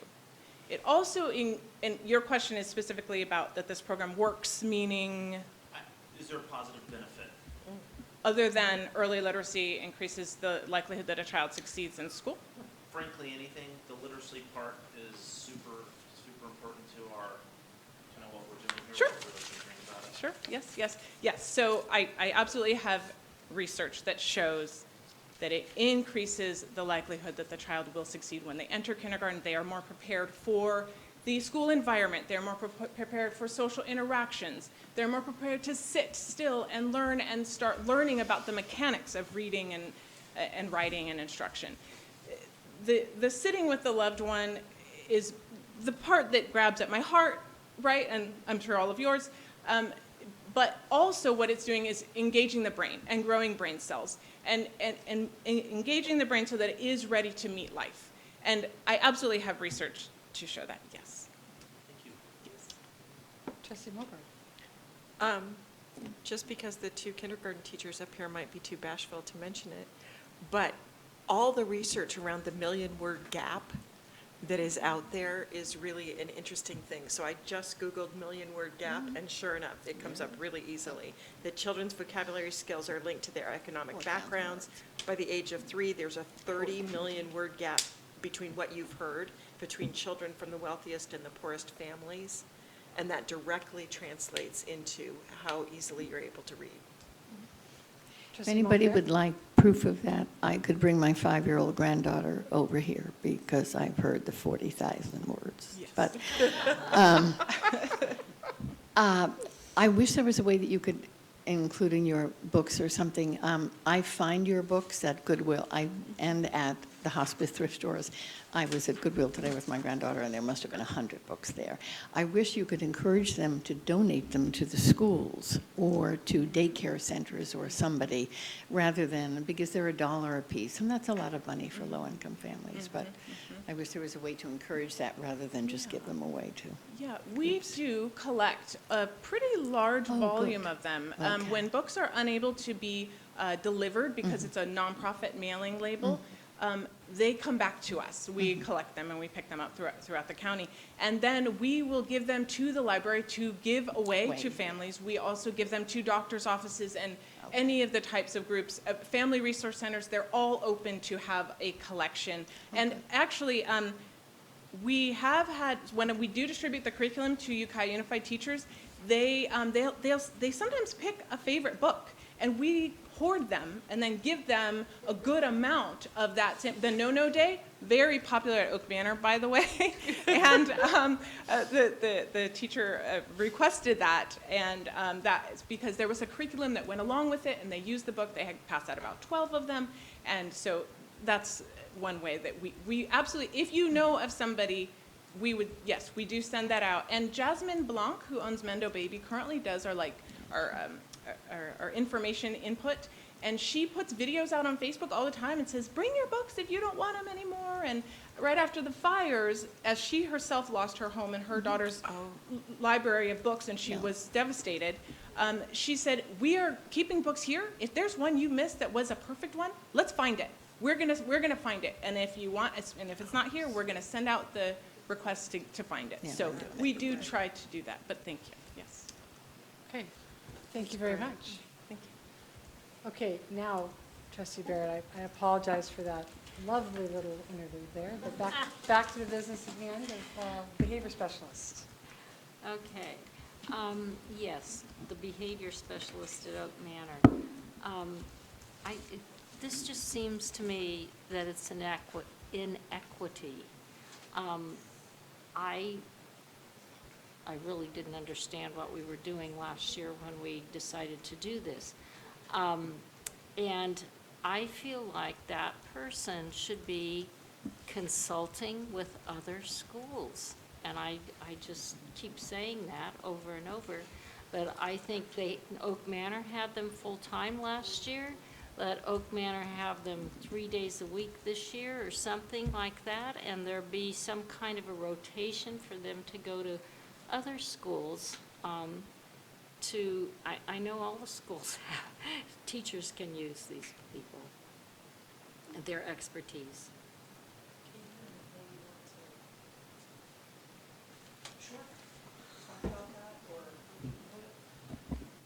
And is that something the board as a whole wants us to pursue? Do you want it to process through, part of the challenge is this person develops a relationship with teachers and she's in the teachers' classrooms coaching and that sort of thing. But you two have done more of the research on what's happening. I think that was one of the things that came through our discussions on that was it did take some time to build rapport with teachers, to feel that person was, I don't want to say trusted, but that she had that credibility. That's the word I'm looking for, credibility to be in the classroom and to give input on a behavior situation in a classroom. So certainly, I'm not sure where to go with this. Like, I want to know what the direction from the board is. I don't think that, it wasn't my understanding when that position came into play that that's what that position would do, so that so there's not been an effort to do what Carolyn has, or Trustee Barrett has described of that sort of transition or change to a more district-wide position. Well, district-wide elementary. Sure.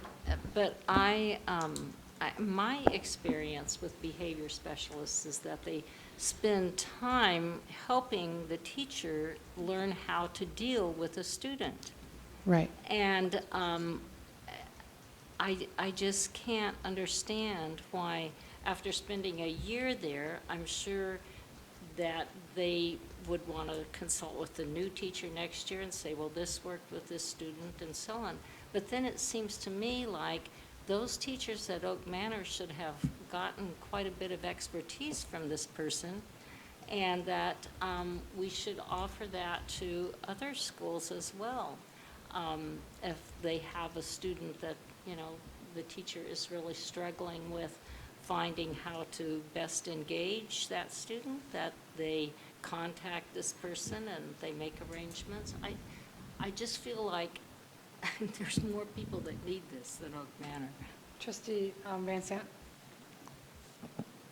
I agree with Trustee Barrett, and I kind of, I mean, I don't know, it's hard to remember everything, but I feel like there was a little bit of that intention, that we were hiring a specialist, they'd be placed at Oak Manor, but their expertise would be useful to the rest of the elementary schools. I mean, I feel like that was part of the conversation.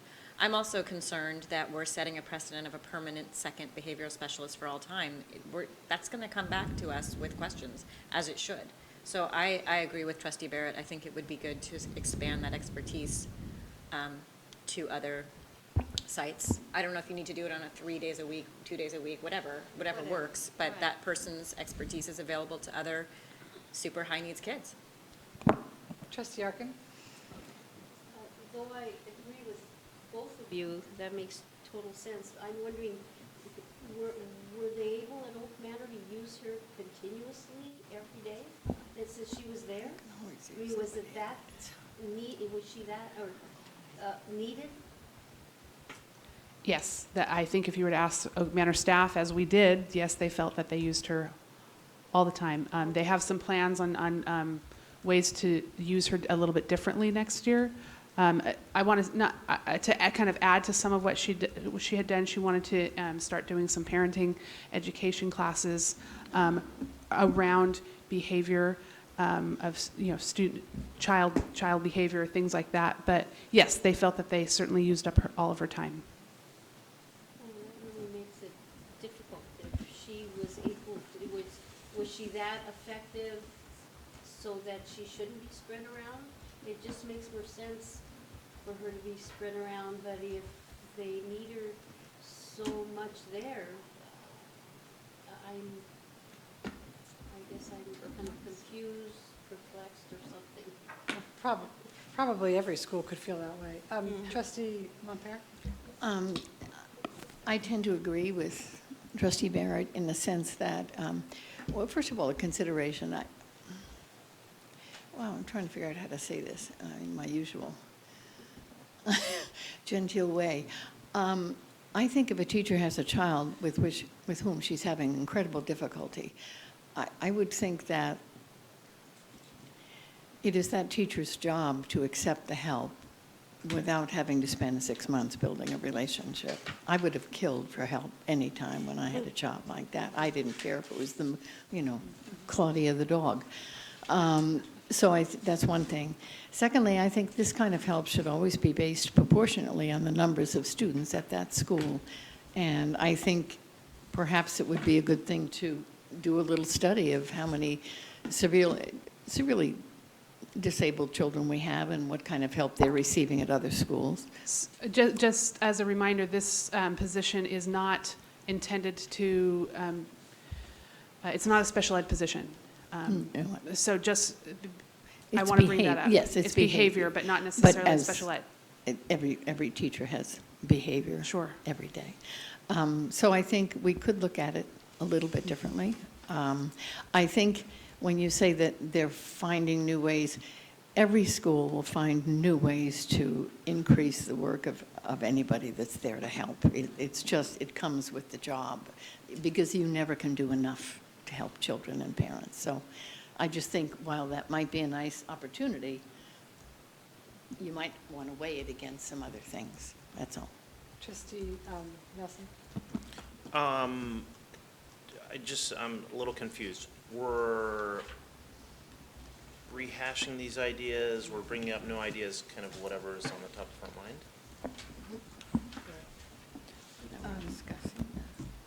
The board last year asked to have, starting in February, opportunity to give input prior to the plan coming to you in May. And so this is just another opportunity for you to provide input for prioritization and consideration.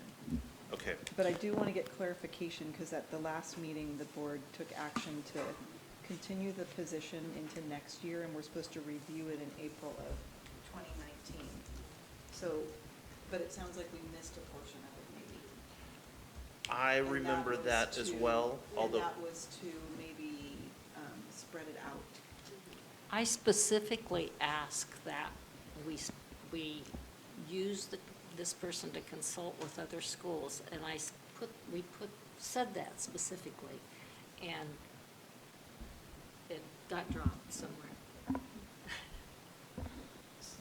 Are you done? So I support your idea. I think it's interesting. This position, to me, and maybe I'm not understanding it completely, but the person is there to help teach the teacher to be a better teacher. Those are the kind of tools that it would be like going to a class or a seminar where you go once and you learn the lessons and you go back to your classroom and implement them. It seems as if we're going to keep this around. It would be a good idea to spread it around to the rest of the schools. And frankly, I don't think it ought to be focused on Oak Manor, although we did discuss that. I remember discussing that at the last meeting. Carolyn's message does resonate with me, though. So it sounds like if you could look at this position and look at it in light of it will be serving not just Oak Manor, but available for other schools. If you could take that to the technical team. We can, yes, they can talk about it tomorrow. I would like us to be focused with it, though. We have 2 schools that are very, very needy in their free and reduced lunch population, in their English learner population. That would be Nokomis and Oak Manor. And sometimes, I'm sure you've all seen the stair step of where it talks about equity and equality. And I think sometimes schools need something different. And this is what Oak Manor brought forward last year, was they were really needing some assistance with pretty intensive behaviors. So anyway, I'd love for us to be focused in the spreading it out. If that makes sense. It does, and I'm totally shocked that Nokomis didn't ask for some of this person's help last year, because I would have, if I would have been in Nokomis, I would have said, wait a minute, look at my demographics.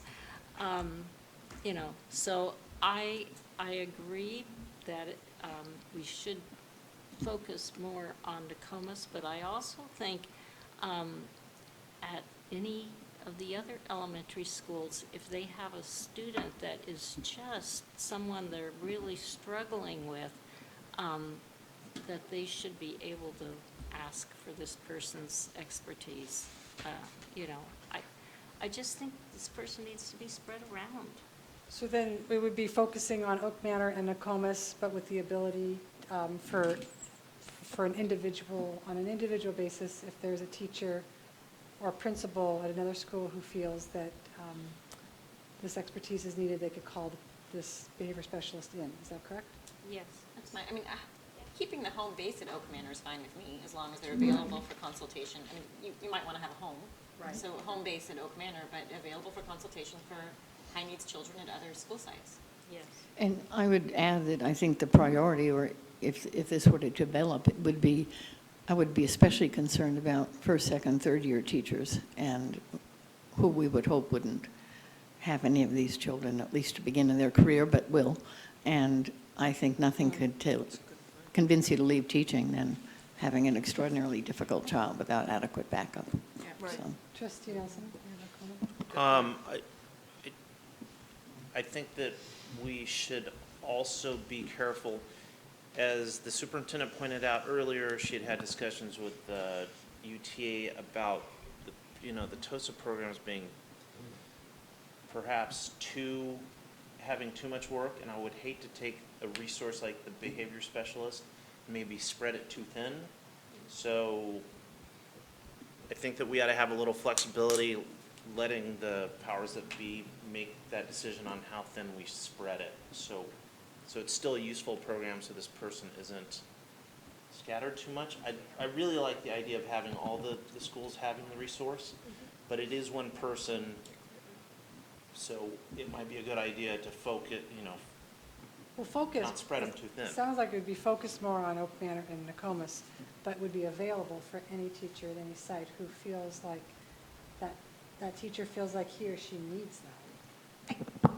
I think, Trustee Van Zandt? yeah, no, and I'm sure we have other important in this topic, but I think there's a lot in the strategic plan. I think what I'm sensing is that our intention was that this was a highly skilled behavior specialist. It wasn't an additional counselor. So it kind of was a little, I was like, oh, really? Parenting classes? I thought we had a community liaison for that. So it was supposed to, and you don't have to defend it. I was just saying, I wouldn't want them to be, how else can we use this person in some useful way at our site? That's not our intention. It was supposed to be an expert who was an expert in severe behaviors. So that was our intention for it, and that's what Oak Manor was asking for. And I do think the expert, and that's what we were hoping to hire, not another counselor. Not that counselors are super valuable. I'm not saying, but we were looking for something different, and that's what I think we're coming back with. I concur. So then is there consensus that this position will be housed at Oak Manor and will be at Oak Manor, focused more on Oak Manor and Nokomis, but will be available for any teacher, elementary teacher who feels like he or she needs the help? That's how I would like Is to that see it okay? for more extreme cases. Yes, and does the board want input from school sites about that or anything? Do you want this brought to the technical team? Yes. I'm just thinking, I'm not at a school site, and so I think it would be important to, Yes. but just. Great, yes. Comus may not need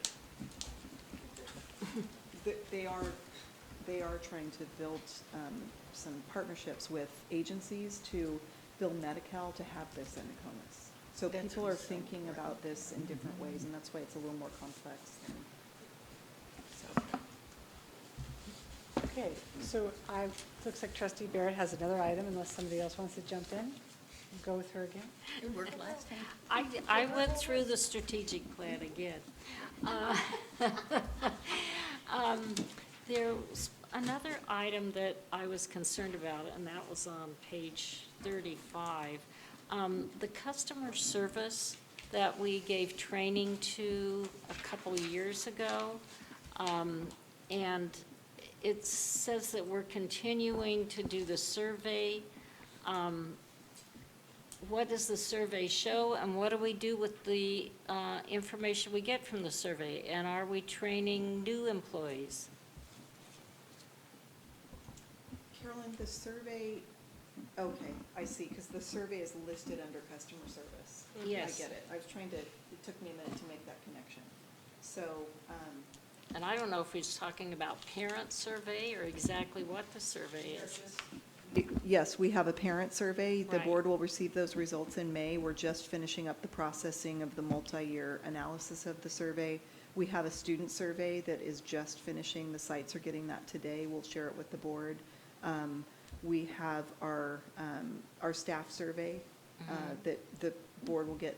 We're putting together an executive summary that we'll present to the board in May of all the survey results. So we do use it. Sites talk to their staffs about it, and they set goals around particular areas that the survey might show is an area of opportunity. So we use it as a district as well to look at parent satisfaction, student satisfaction, and staff satisfaction. The staff survey for certificated is very heavy on professional learning communities implementation. So we've got 4 years of that survey now. So you'll be getting that in May. And I was thinking more. I'm not sure why it's listed customer service, because it's not completely customer customer service focused. Right, that's Probably a what- bad header. Well, I was thinking in terms of, okay, it must be a parent survey, and if we're getting results that, you know, the customer service isn't good in one place or another, are we doing more training? What are we doing with new employees? And I was thinking about those, workshops we went to with classified and certificated and. Labor management. Labor management. And the talk about how important the customer service is in a school site and from the office especially and so on. So I'm just curious, are we doing anything with this or is it just nothing? The parent surveys, yes. And No, sites. with customer service. Yes, we are doing customer service training. I've been here as long as this plan has been in place, so for me, it's customer service in the LCAP has been part of my tenure here. In my first year here, we did customer service training with our classified employees, a couple different kind of components. It was like, now we're going to do customer service. After that year, we reflected and realized customer service is not separate and apart from everything. It's embedded in everything we do. And so now as we do any of our I'm speaking with classified training. In all of our trainings, we're addressing the customer service component, and it's more embedded. So for example, when we do training at the beginning of the year, and we talk about dealing with angry parents or difficult people. We talk about the important role that every staff member plays in dealing with difficult people, and how to really look at what is their need and how can we address their need and how can we not aggravate that problem. We've done training even at the District Service Center. Every time we do training with our staff in this building, we talk about customer service. We talk, even in our safety, when we did our safety review, we talked about balance between ensuring safety but not pulling back and being disengaged with the people that we served. So it's really embedded in all that we do, and I can say that when I deal mostly with classified training, it's very embedded. The certificated training that I am most involved in is for our new teacher orientation, and we talk about that as well. We talk about interacting with students and parents and colleagues, and so I feel like it's really become, it's not a side note, it's part of what we do in all of our training, and all of the training that I've been participating in. I'm glad to hear that. I think that's the way to go with it, but I am curious when you get a survey back that says, you know, that somebody's been really rude to me and this and this. I mean, is that addressed anywhere or?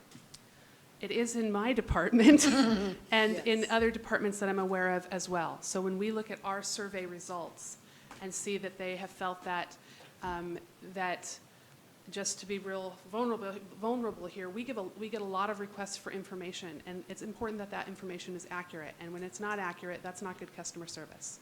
There's lots of reasons why it might not be accurate. So we need to address those reasons, and so we need to look. I think we also had a comment about making sure that there was somebody early in the morning answering a phone. So those are things that we do look at and consider. So how can we address this? So I would say my department, yes, and my experience in discussing those survey results with other managers, they're taken to heart very deeply sometimes. Okay, thank you. Okay, anyone else have an item they want to add or clarify? I have a general comment, but I'll wait till we're done with that. Trustee Mulgard? I just have a comment that I would like us to begin the discussion of making, of making students safer and in using the strategy of having an open campus at the high school as a privilege, not a right. My kitchen cabinet tells me that every single classroom after lunch smells like marijuana.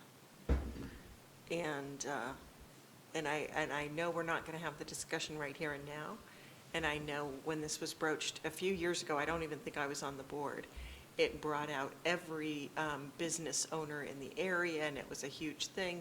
But I'd just like us to start to talk about what's best for our students in terms of an open, a semi-open, or a completely closed campus. I don't think it takes any money. I just think, but I didn't want to be accused later of not having brought this up when we were doing planning. So I just wanted to say I would like it sometime on a future discussion. I agree. I would like to begin that discussion as well. Would this It'll be take part 5 of? years. Right. Would it be part of the strategic plan, or would it be separate? I think it could be as part of school safety. It could just be begin the discussion.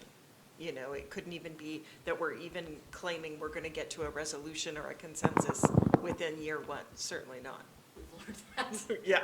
Well, and it would be good for the board to know, and you probably know, Ann, already what the policy is, but they do have, and I don't know, I don't have a perfect answer today, but I know that freshmen are not allowed to leave campus. I believe that sophomores are not allowed to leave, and then it's a privilege as kids become upper grades, but That is not how it is currently enforced, nor has it been for the last 8 years that I've been at the high school. So could we have it on the high school to come and?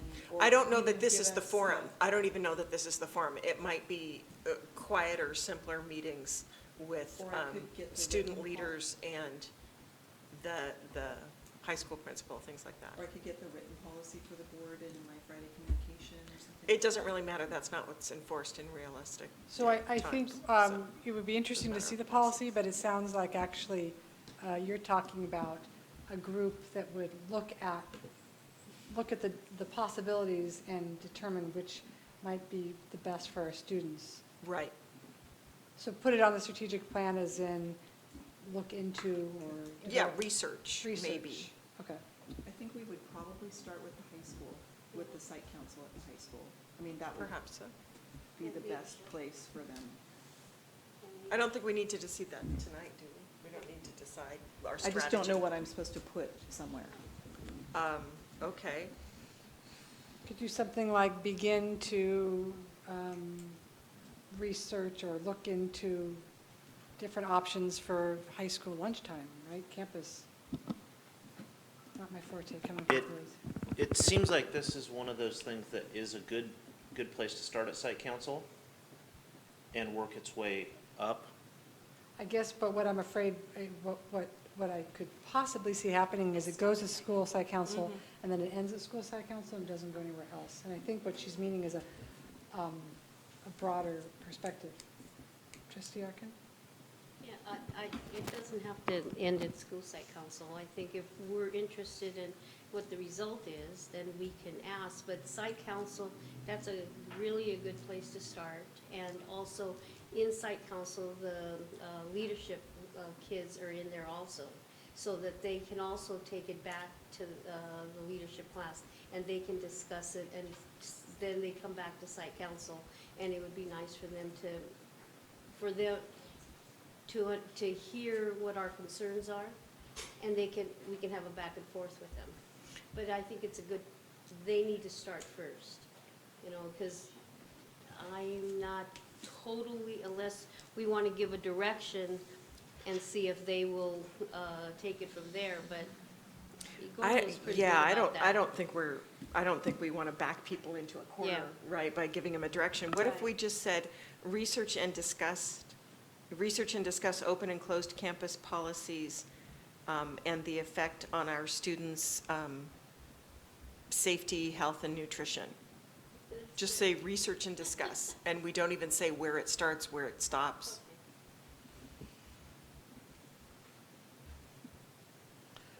I think it's important, it's vague, but I think it's important that you have there for the students' safety, health, and nutrition, because it's not, the students prefer going off campus. Right.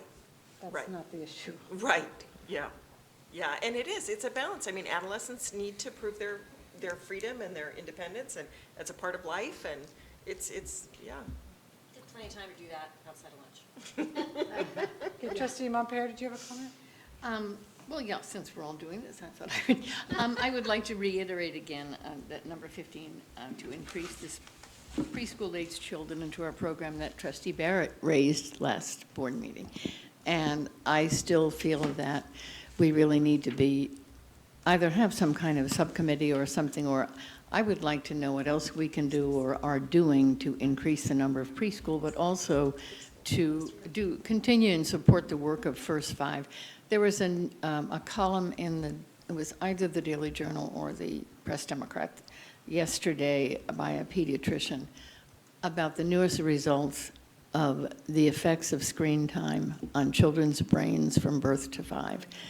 And I guess I read that and I thought, how dare we blame teachers for anything? How dare we? Because the new data is frightening and it is well documented. And I think that the school district and First Five and everybody ought to be making parents aware of this. Because, I mean, the statistic that two out of every children under 3, or one out of every 3 children under 2 has a television in their room in this country just blew me away. And the number of hours kids. And they referred also to the role model the parents set. So anyway, and along that line, I would like to know how our preschool enrollment has been doing. It's my understanding that the one up at the adult school still is not full. I don't know the answer to that. Could you put that in the TGA? One at the adult school. Okay, so number 15 is It's on. completely full morning and afternoon? So Deb will include that in the TGIF, Yes. the enrollment. And then number 15 is on here to go through the strategic plan revision process. I know, but I want to be sure that gets done sooner rather than later. Well, it's going to, tomorrow they're meeting. Okay, I can't go. Unfortunately. I'm literally still trying to move appointments. It's 12 hours from now. Can you go? I might try. Yeah, I can't go. I'm switching subject can't to the remember what time it technical. is. It's 8:30 to 12. I think. Oh, no, I can't. I can come a little late. Trying to get somebody there from the It's really board. hard at last minute. Gail can't go, and Anne's not. Who's not? You asked everybody except for me. I knew you heard me. So that maybe in planning, we could look at that. When we get to the end of the meeting, we could look at them for planning. We could talk about tomorrow's meeting if anyone could go. Okay, any other, Trustee Van Sant? This is more of a general comment for next year, because we're deep into this process already, and that's fine. But I would like to revisit how we go through the strategic planning process, including the tools we're using. I feel like we maybe have outgrown or gone to another phase of the way we need to look at strategic planning. We've been working with the same 35-page document for 3 years. We've been using the same processes for a number of years, and for me, it's starting to outlive its usefulness in how we are looking at, particularly because when we started this process, we didn't have a great deal of results to look at to compare our effectiveness. We're like, let's just do a lot of fun ideas. It was more, I know, it was more rigorous than that. I don't mean to be flippant about the process, but we have a lot more information about how we're doing now in terms of the choices that we made, and I'd like to revisit the process and how we organize our thoughts around strategic planning. But we don't need to do it this year. I just want to begin that discussion next year, so we're not like, oh, whoops, we should have thought about how we wanted to handle it. So is that something we could put on that master calendar for the fall, perhaps? Whatever timeline Deb thinks would be helpful. I'm not, I know you begin this process in a certain format really early on, so it's whatever point in time makes sense, I'm fine with. Maybe if Deb thinks the fall is not too late, that's fine if you want to start it earlier. I think this would be a good discussion for when Steve Zweiback comes back and talks to the board in May. Great. I think it fits with what leadership is talking about are we just making some tweaks? Are we totally revamping our process? It kind of goes along with that. I think it would be a good time to talk about that, Well, that'll be next month. I think. Should we start with that? Sure, I would be interested in, after that discussion, being very specific about what documents we're going to be using and how they're going to be different. But we can begin there.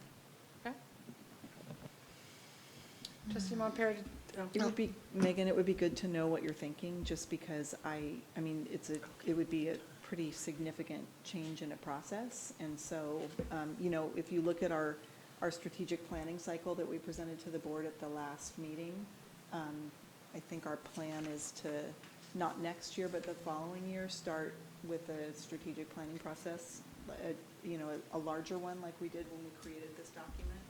So if the board wants to accelerate that timeline, we could. We just would need to do some additional planning. And I think what's challenging for me right now is we've talked a lot in the board workshop about focus, and we continue to come up with more ideas, more processes, and it gets daunting, is all. It's possible I haven't been clear enough about what I'm thinking, because I don't think what I'm asking is perhaps what you're imagining. So, and I'm trying not to be critical, because I'm trying not to, that's not kind. I'm a little focused on this literal document. This literal document is hard to get a good sense of what we're doing and how it's tied to. So I may not be talking about changing fundamentally the process. The tools that I'm looking at as a board member to what are we doing? What is our focus? What, you know, is what we're doing working? How are we being clear that we're doing the best practices and we know that this is linked to best practices? That's not all coming together for me in the documents that were provided. But I don't want to derail the process right now. I don't, you know, you're in the middle of a process that's working. I don't want to drastically change the documents you're producing right now. But I do want to think about them for the future. So do you think perhaps the two of you could meet at some point to talk about that some, so that Deb has a better idea of what you're talking about? Sure. Is that, start there, rather than here? Sure. Yes. Okay. Does that sound okay? Yeah. Okay. Anything else? Okay, so we're not doing anything, there's no approval that needs to be done, correct? I know we haven't taken a break, but we're almost done if you all can. I mean, we can take a break now, or we can just I think we're almost finish. finished. Okay. Moving on to positive culture and resolution 21, 17-18 Classified Employee Appreciation Week, May 20th through 26th. I'm not going to read the resolution, but just the rationale. Since 1986, California has taken the third week in May to honor the invaluable contributions of classified school employees. Approval of this resolution will communicate the board's commitment to its classified employees and acknowledge Classified Employee Appreciation Week, May 20th to 26th, 2018, and acknowledge classified employees for the valuable service they provide to our students and community. Is there a motion to approve this resolution? I so move. Second. All in favor? Aye. Great. Resolution 22, the 2017-18 California Day of the Teacher, May 9th. The Day of the Teacher is celebrated on the second Wednesday in May in accordance with California legislation and the Education Code. This resolution is in support of our teaching staff for all of the great work they do with our kids and families. This resolution acknowledges Wednesday, May 9th, 2018 as Day of the Teacher and recognizes the impact of teachers on our students' lives. Is there a motion to approve this resolution? I so move, and this is a particularly lovely worded resolution. I don't know if we wrote it, but it's really lovely. The new communications person. I do, it's great. I'll second it. All in favor? Aye. Okay, that's my train of thought. Superintendent's report. Yes, so just a couple of comments about safety. I've been doing focus groups with kids at school sites, which has been very fun to talk to them about what is happening at the site that engages kids in the school and makes them feel safe, and then to just get their ideas on what we could do differently. And so I was at the high school today, Pomalita yesterday, I did South Valley already, and tomorrow I will be at Eagle Peak. And I'll share all of that information with the board. We're also going to do a parent and community forum on May 1st at 6 o'clock, I think, is what we set, Deb. And we'll have a panel presentation and discussion about what we're doing, and then we're hoping to engage parents in table group discussions around what they might need. The issue came up, as you'll see in the strategic plan, in our community forum, and parents had some good ideas there as well. So we have been focusing a lot there, for obvious reasons.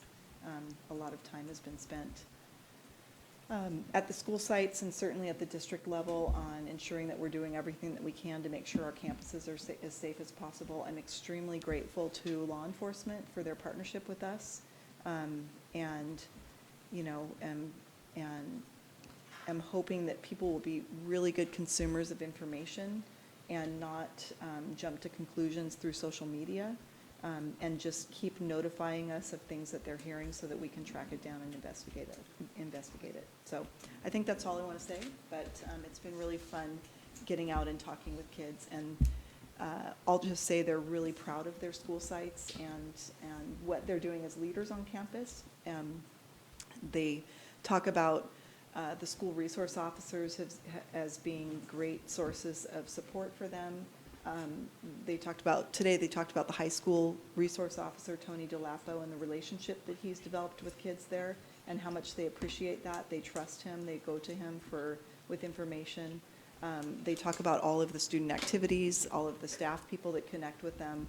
So it's fun to hear everything that's going on with the positive things, and then they've got some great ideas on what we might be able to do differently. The high school kids continue to talk about the parking lot and parent drivers in the parking lot and how difficult parents make it for them as drivers in the parking lot. So we're going to continue to work on that with them. Driving around unsafely, is that what you mean? Parking in red zones, not stopping where they should be stopping in the middle of the road. Yes, it's quite, I've been hearing about it from high school kids for a year, and they're very, they'd like some help with it. So I know the high school's been focusing on it, but they talk specifically about parents being safe drivers. So I like it. it's pretty cool. I like it. Deb, could you just comment briefly on the grant we received, and there was no financial money attached, there was no amount attached? We've actually received 2 grants. We got the homeless grant that we applied for, and I think that's about $25,000, something like that.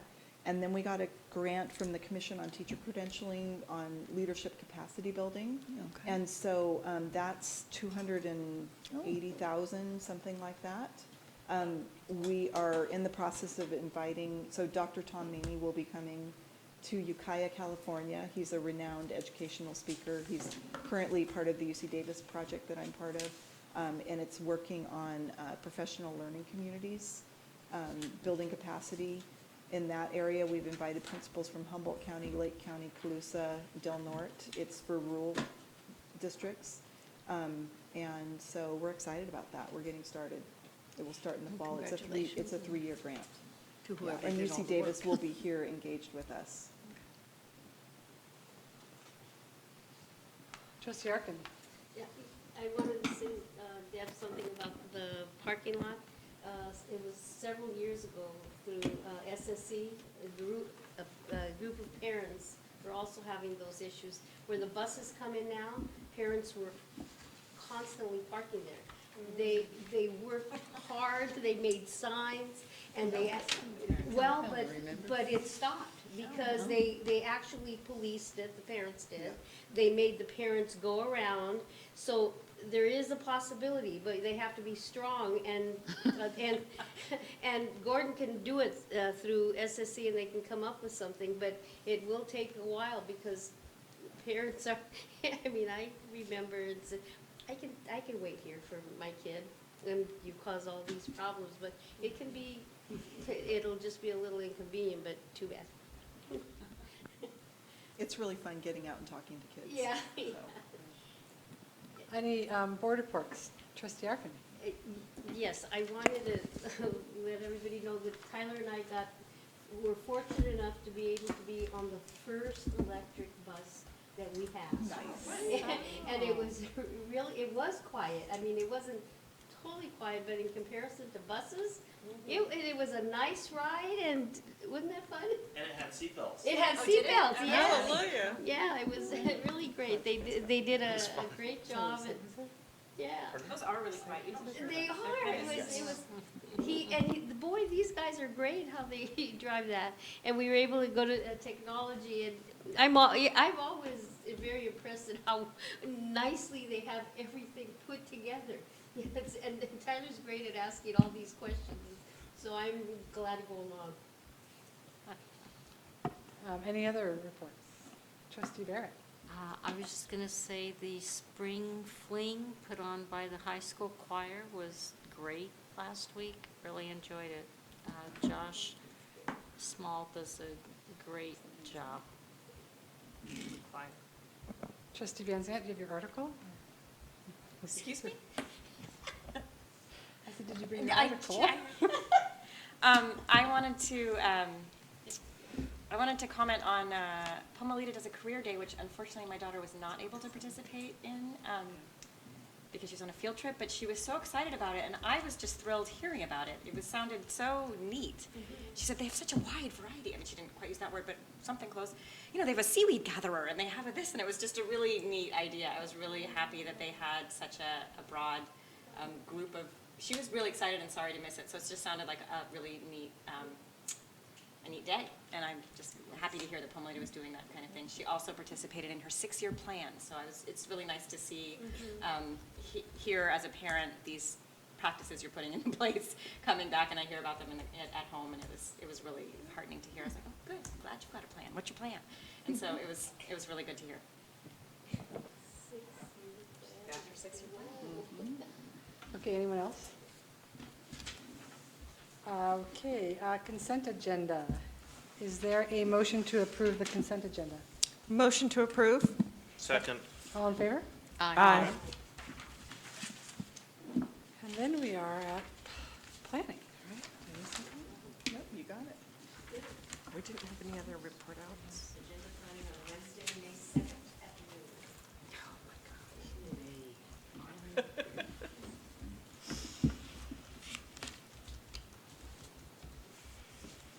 So, you should not. You wanna hold off? So who would like to come on May 2nd at noon? May 2nd. Well, I've been trying to go for months. When I knew I'd be here, but it Are looks you- like I am. You're here? Yep. Okay. And who else?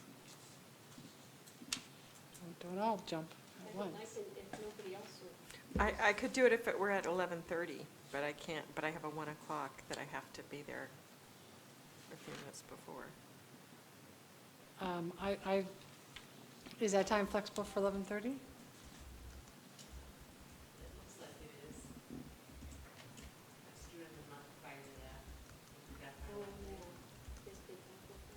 Close, it'll be close. I think it'll work. And you'll be out of there by 12:50, Ann? I'll leave at 12:45. Oh, okay, so 11:30 we're moving to on the 2nd? So, and then the technical team that's meeting tomorrow, that I know some people can't, Ann, can you go to that, or is that not going to work? You know, anyway? I'm literally looking at my thing here to see if the people who I'm trying to move have responded. And they haven't yet, so I'm not sure what's going on, but. So if they haven't, it's tomorrow morning we're talking about, right? Right, no, it's a. So would you assume that you are unavailable?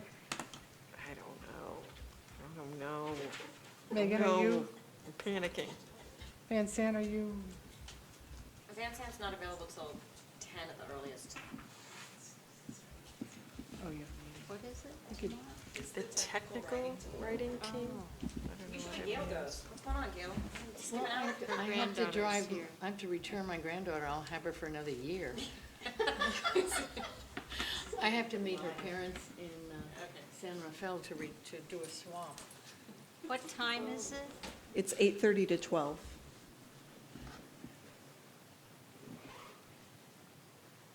I can't go either. It would be really great if we could have board representation. No pressure, anybody, but This is tomorrow morning, right? this is trying. I will try and make part of it. I can't. Anna, your meeting's the beginning or the end or all day, all morning? If it makes you feel better, what they're 9 going to and do. 11. What's Oh, that, right in the sorry? middle, right in the middle. What they're going to be doing tomorrow is they're going to be taking, they've met once already, and I know didn't have a board member available at that meeting, but, and they scoured through all of the ideas that have come forward and created a focused list of things. But since then, there have been multiple stakeholder group meetings, so they're going to look at the new information.